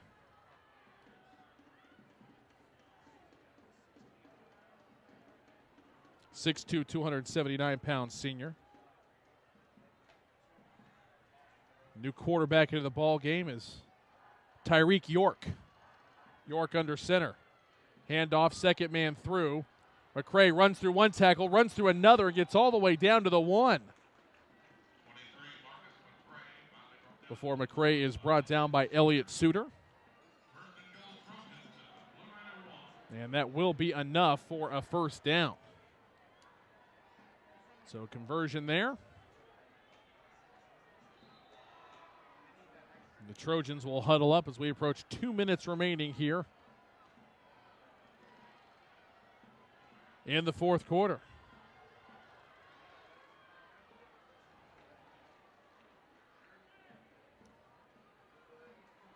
Michael Sims in at left tackle. And big 99 Jake Murphy in there at the right tackle position. Under center. And whistles will blow. Flags will fly. And we've got a delay of game on the offense with 94 seconds left. And actually they'll stop it with an even 100 seconds left. 1st and goal now from the 6 for the Trojans.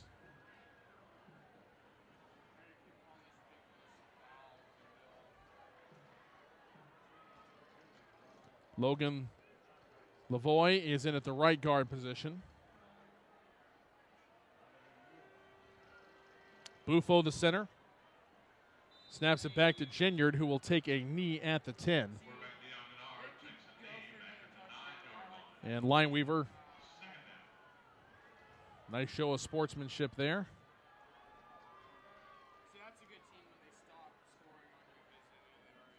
Mafaz Ahmad just checked into the ball game. No, maybe that's Corey Ortega wearing 64, the 5'7", 325-pound senior.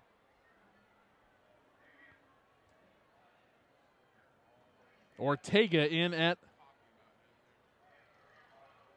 a tight end on the left side. Offset I formation. Ginyard hops back, takes a knee. And that will probably be the final snap in this one.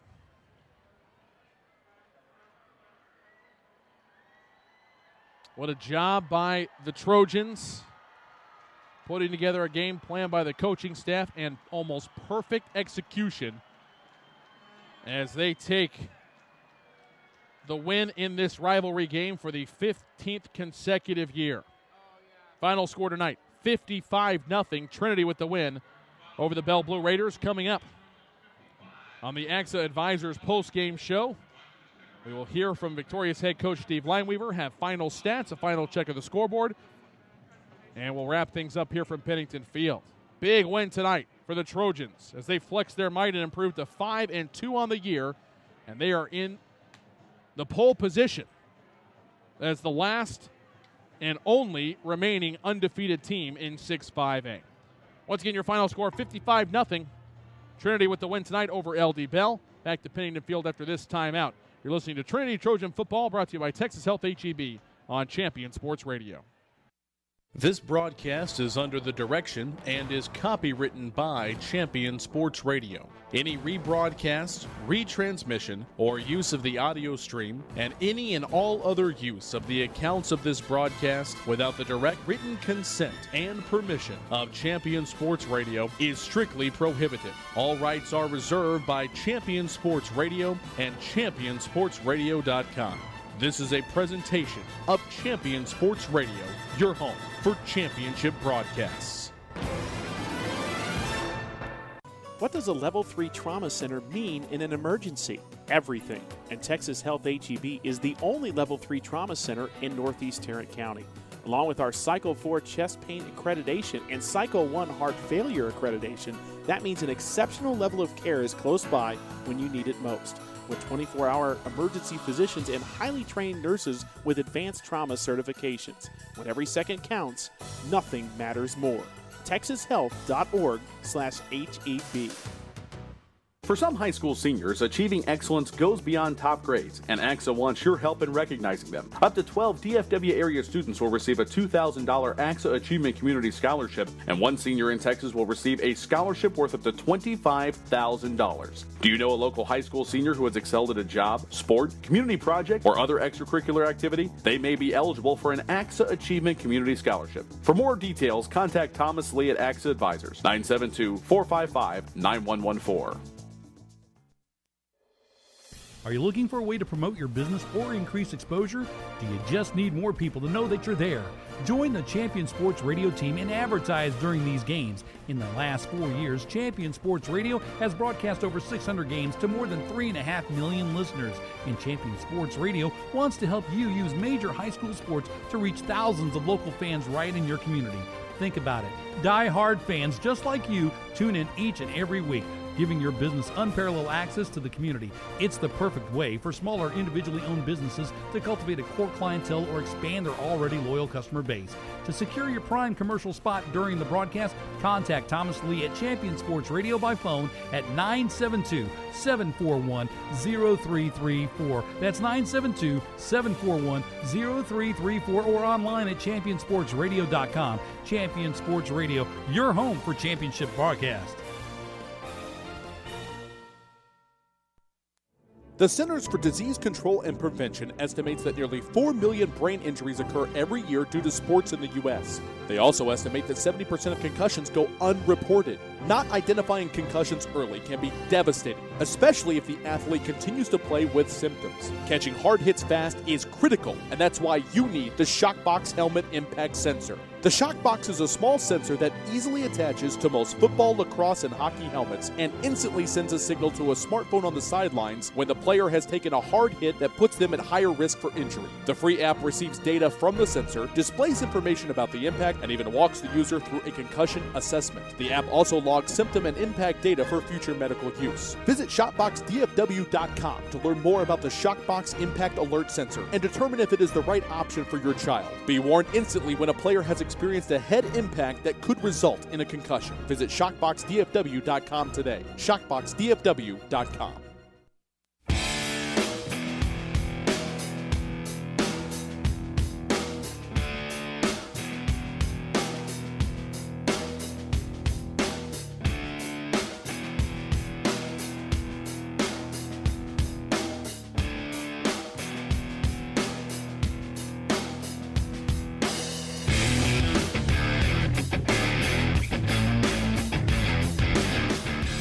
And welcome back to the AXA Advisors post-game show. Thomas Lee here with you. 55-0 the final in this one as the Trojans get the win over the Bell Blue Raiders tonight. Total yards in this one. Really impressive numbers thrown up by the Trinity Trojans. For the Bell Blue Raiders, just 215 yards of offense, 69 on the ground, 146 through the air. Trinity, 590 yards, 482 on the ground, 108 through the air. Averaging nearly 10 yards per carry tonight, 49 rushes for those 482 yards. Trinity almost doubled up Bell in first downs as well, 21-11. Trinity was only forced to punt one time tonight. They did not turn the ball over. They had a fumble that they recovered themselves. Meanwhile, Bell turns the ball over 3 times, 2 interceptions, and 1 fumble lost. Penalty yardage kind of racked up there in the second half. Trojans 8 penalties, 65 yards. LD Bell just flagged 1 time for 5 yards. Individual numbers on this one. Colson Romano, 13 of 22 passing for 59% completion percentage, 146 yards and an INT. Daniel Dorsett on a halfback option pass, 0 for 1 passing with an INT. And Davis Steelman attempted 1 pass. It was an incompletion down the left sideline. Rushing the ball, Fua Sapoy, 15 carries, 57 yards. Daniel Dorsett, 10 carries, 22 yards. Davis Steelman, 1 rush for 0 yards. And Colson Romano was tackled for a 10-yard loss, a sack in the contest. Receiving the ball, 8 different Blue Raiders with a catch in this one. 3 catches, 70 yards for Billy Cooper. Luis Lopez was not playing in this ball game. He's got a concussion. He's out for the year. In his stead tonight, wearing his number 1 jersey to honor him, is Johnny Leon, the junior, with 2 catches, 24 yards. Jonathan Arosamina with 1 14-yard reception. Dorsett, the back out of the backfield, 2 catches, 14 yards. Reed Anderson, the senior slot receiver, 1 catch, 10 yards. Fua Sapoy had a 7-yard reception. TJ Hardy, 2 catches, 4 yards. And Jonathan Crosdale with 1 3-yard catch on the night. For the Trojans, Christian Hammock, 5 of 7 passing, 108 yards and a touchdown. That's a 71% completion rate. Very impressive stuff for the Trinity quarterback tonight. On the ground, Isaac Ellsworth, 1 of 2 Trojans over the century mark. 15 carries, 170 yards and a touchdown. Marcus McCray, 6 rushes, 115 yards in relief. Kenneth Gonzalez had the 181-yard run. J-Ron Wilson, 16 carries, 70 yards, but he did score 4 touchdowns on the ground tonight. Kennedy Nunu-Tal, 4 rushes, 45 yards, and a touchdown. Homer Babcock had a 3-yard carry. Tyler Nate with a 3-yard rush as well. Christian Hammock, 2 carries, gained 2 yards. And receiving, Trinity, 2 catches, 63 yards and a touchdown for Edric Gonzalez. Will Taylor, 2 catches, 32 yards. And Deion Genyard with 1 13-yard reception. It all adds up to a big win tonight, 55-0 for Trinity over the rival Bell Blue Raiders as they outgain LD Bell by 375 yards in the contest. Step aside for a break. We continue with more of the AXA Advisors post-game show. We will have scores from around the light schedule on a Thursday night here in DFW. We'll also hear from Victoria's head coach Steve Lineweaver and have some final thoughts here from Pennington Field. All that more when we continue in a moment. You're listening to the AXA Advisors post-game show on the Champion Sports Radio presentation of Trinity Trojan football powered by Texas Health HEB. Once again, your final score, 55-0. Trojans with the win tonight, improving their overall season record to 5-2, and they're the lone undefeated team left in 6-5A at a mark of 4-0. We'll continue with more of the postgame show after this timeout on Champion Sports Radio. At Texas Health HEB, we're not just celebrating 40 years of caring for our community, but also our ongoing commitment to provide the highest level of health care in Northeast Tarrant County. In fact, we're now the only Level 3 trauma center in the region, not to mention our Cycle 4 chest pain accreditation, Cycle 1 heart failure accreditation, and designation as a certified primary stroke center. After 40 years, we're better than ever, and here's to 40 more. TexasHealth.org/HEB. You make plans for just about everything: the weekend, vacation, going out to dinner. But have you created a plan for the rest of your life? Start your financial strategy today with AXA Advisors. Call Thomas Lee at 972-455-9114. That's 972-455-9114. Securities offered through AXA Advisors LLC, 212-314-4600. Member FINRA SIPC. If you're a basketball parent or coach, you need StatGeek, the simplest way to keep stats ever created. Our easy-to-use iPad app turns anyone into a professional statistician, and all they have to do is simply follow the ball. Produce full and accurate box scores and play-by-play reports. Send accurate stats out to your fans, media, or recruiters. It's sports statistic collection redefined. StatGeek is available right now in the iPad App Store for just $4.99, and there are team fundraising opportunities available as well. On the web at statgeek.com. StatGeek, keep your eye on the ball. Are you tired of only spending time as a family huddled around the TV? Would you like to enjoy some culture with your loved ones without breaking the bank? Then let me introduce you to the Greater Dallas Youth Orchestra. The GDYO provides music education and performance opportunities for musically talented youth, but this is no kids' concert. The GDYO comprises 7 different ensembles made up of over 425 talented musicians ages 8 to 18, representing more than 50 communities in North Texas. You won't believe how amazing these ensembles sound until you hear it for yourself. So join them for one of their concerts at the Meyerson Symphony Center or Dallas City Performance Hall. For more information on how to make a donation, as well as a listing of upcoming GDYO concerts, visit gdyo.org. And if you know a talented young musician interested in an unbelievable experience, auditions take place in the spring. Connect with the Greater Dallas Youth Orchestra on Facebook, Twitter, LinkedIn, and at gdyo.org. There's a time and a place for everything. As you'll see, projections for the next quarter are... He shoots, he scores! 2 points for team middle management. The office is not one of them. Jack, can I see you in my office? No pouting, it's your ball. Let's see what you got. But Whirly Ball is.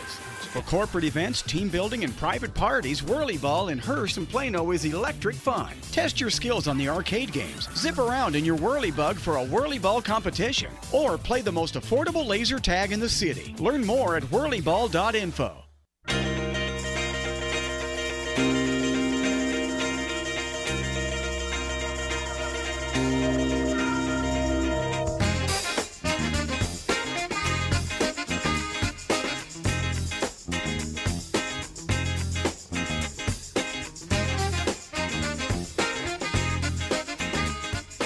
Welcome back here to Pennington Field, the AXA Advisors postgame show. Thomas Lee here with you up in the booth. And waiting on Pete Nielsen to try and wrangle Steve Lineweaver away from the unbelievable crowd of fans that are down there. Everybody's gathered around and wanted to congratulate Coach on picking up win number 157 here at Trinity. His record is now 157-26 as the head coach since 2000. I think Pete's got him, so we'll go ahead and send it on down to the field. Down on the field with Trinity head coach Steve Lineweaver. And Coach, I know going into this one you didn't expect the outcome. Boy, did your football team play the best effort of the year. Well, arguably it's the best game we've ever played against Bell. A lot of times you try so hard against your brothers in the district that you kind of play with 2 left feet, you know. But you know, I thought we were aggressive, but we stayed calm. So I was real proud of our effort. Offensively, so many weapons. That offensive line has really come together. Couple changes. It looks like you found a great mix. But, boy, your running backs, every one of them run the ball so hard. They do. You know, it's like it's my time, you know. And, you know, we've been playing a lot of different guys. One of our guys has been hurt, our little bell cow, Kenneth, number 33. And we finally got his ankle well, and he showed he's ready. Your defense, what can you say, 55-0. I think your number 6, your Houston Cougar signee, might have had 10, 20 tackles tonight. Is he the leader of the defense? Because they all seem to swarm when he does. Yeah, Anoki, you know, we've been looking forward to him his senior year. He was a good player for us last year, and he's really stepped it up. He really likes to play well, you know, in district, and we're glad he's on our side. Switching gears, 3 more weeks. Obviously, the schedule gets a little bit easier now. How do you keep the focus of this football team? Well, probably will be something along the lines, have you played your best game yet? And they'll always, we'll point out some things we need to get better at. You know, coach talk. Well, congratulations. We'll see you along the way. Again, a great effort for your football team. Hey, thanks for covering us. Makes it fun for everybody. Thank you. Thomas, that's head coach Steve Lineweaver. Always will tell you how he feels. I tell you what, that was a great effort and a big win for this football team. Back up to you. It is a big win. Anytime you can, if you're at Trinity and you can beat Bell or vice versa, it is going to be a big win. Thank you, Pete, for tracking down Coach Lineweaver and getting the thoughts of the victorious head coach of the Trinity Trojans. We'll step aside for a break. When we come back, we'll wrap things up. Final check of the scoreboard. Final thoughts here from Pennington Field. Once again, your final score, 55-0 Trinity with the win over Bell tonight. We'll continue with more of the AXA Advisors post-game show when we come back. You're listening to Trinity Trojans football powered by Texas Health HEB on Champion Sports Radio. At Texas Health HEB, we're committed to being the #1 hospital in Northeast Tarrant County. And we're doing it in a number of ways, like 550 physicians, 43 unique specialties, 300 beds, and 24-hour emergency service, to name a few. And here's one more number, 40. As in, we're proud to be your hometown team for healthcare, 40 years and counting. Who's #1 in Northeast Tarrant County? Texas Health HEB. Visit texashealth.org/HEB. When you want to start a financial strategy, you need one-on-one guidance from some of the best trained professionals in the financial services business. AXA Advisors is part of a global company helping millions of people pursue their financial goals. Contact Thomas Lee with AXA Advisors today to get started on your financial strategy. Call Thomas Lee at 972-455-9114. That's 972-455-9114. Securities offered through AXA Advisors LLC, 212-314-4600. Member FINRA SIPC. Do you need a boost in exposure? Want to reach local, community-minded folks with information about your business? Join the Champion Sports Radio team and advertise during these games. In the last 4 years, Champion Sports Radio has broadcast over 600 games for more than 3.5 million listeners. And Champion Sports Radio wants to help you use major high school sports to reach thousands of local fans right in your community. It's also a way for your business to give back to the community by helping all these well-deserving student-athletes get some recognition for their accomplishments. The cost simply can't be beat for the effect it will have. You get a lot of bang for your buck, and best of all, it provides an opportunity for the best advertisement of all, word of mouth. To secure your prime commercial spot during the broadcast, contact Thomas Lee at Champion Sports Radio by phone at 972-741-0334. That's 972-741-0334 or online at championsportsradio.com. Champion Sports Radio, your home for championship broadcast.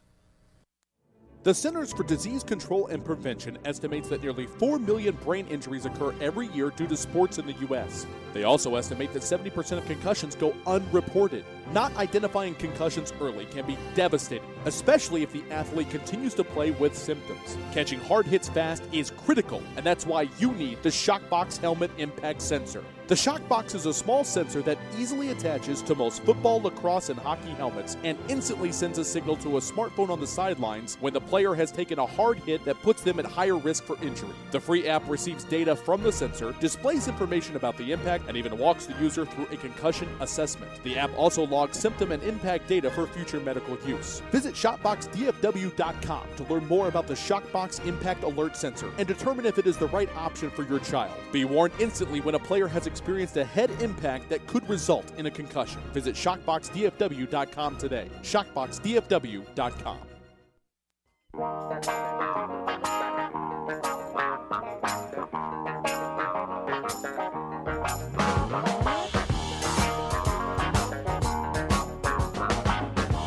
One final time here to Pennington Field. Thomas Lee, Sweet Pete Nielsen, Champion Sports Radio, cast of thousands on hand. Watching LD Bell get dispatched tonight 55-0 at the hands of the Trinity Trojans. Trojans continue on looking for yet another district crown. Before we get out of here, before we get some final thoughts, let's get you caught up on some of the other action around the Metroplex tonight. And we will start in District 4-5A, where Keller escapes at home with a win over Haltom in overtime. Final score, Indians 34, Buffalo 27. An exciting 4-5A game going on not too far from us over here in Tarrant County.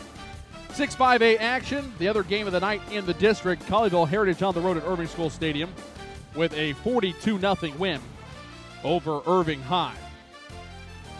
Lone remaining 5A game on the night sees Navin Forest double up Lakeview Centennial at Williams Stadium, 42-21 the final in that 11-5A contest. Down to Class 4A we go, and pretty good ball game still going on late in the fourth quarter as Byron Nelson leads Wichita Falls 17-14 up at Wichita Falls Memorial Stadium. That game still going on late fourth quarter. Pair of finals from 9-4A as Frisco Heritage wounds Little Elm 36-21, and Wakeland shuts out Centennial 21-0. 10-4A action, Highland Park struggled a little early and then outlast West Mesquite 35-14 on the road tonight at Mesquite Memorial. 11-4A action, Carter comes back and knocks off South Oak Cliff 25-20. The Cowboys ride tonight. Kimball shuts out Pinkston 42-0. Seagoville no problem with North Dallas 63-0 the final in that one. And Molina 2 touchdowns better than Adamson 28-14 the score there. Continue on to 12-4A, Woodrow Wilson 47-26 winners tonight over Bryan Adams. Lincoln lays it to Thomas Jefferson 63-7. Samuel with a 26-14 win over Conrad, and Hillcrest spanks Spruce 40-6. 15-4A action, Arlington Seguin no problem with the Hatchie Indians tonight, 42-15 the final on that one. Down to Class 3A we go, Kennedale 70-0 win over Fort Worth Diamond Hill Yarvis. And in 10-3A, Ranchview scored, good for them, but a final at Standard Stadium, Argyle 65-9 winners tonight. That'll do it for your final check of the Whirly Ball HEB scoreboard check. Remember to go by on Monday night for open play. For $5 you can enjoy and get in on the action. Leagues are forming right now. You can get in whether you have a team or not.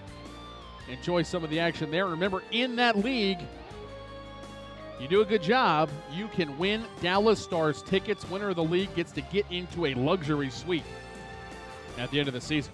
It'll be an awful lot of fun. Whirly Ball HEB, the official fun center of the Dallas Stars. Once again, your final score here, 55-0. As the Trojans victorious and still with, I'd say, probably half the team down on the field celebrating the big win over the rival Blue Raiders tonight, as I bring in Pete Nielsen, who's joined me back up here in the booth. And I asked you in the broadcast, you asked Coach Lineweaver. I still think that after a game like this, going up against a team coming in that was 5-1 in LD Bell, if it was just about any other coach, I would worry about how Steve Lineweaver was going to get the attention of his kids going through the last 3 games of the year when those 3 teams have a combined record in district of 2-8. But it's Steve Lineweaver, so I'm not sure if there's really anything to worry about. He'll simply challenge them, like he said, to play their even a better game. And as long as you continue to challenge your kids, and they know that if they don't play, next man up may be better or just as good as the guy that's out there playing. Hey, you screw around and don't play well, there's bigger games coming down the road. You don't want to make that mistake for Coach Lineweaver. You don't want to let your teammates down.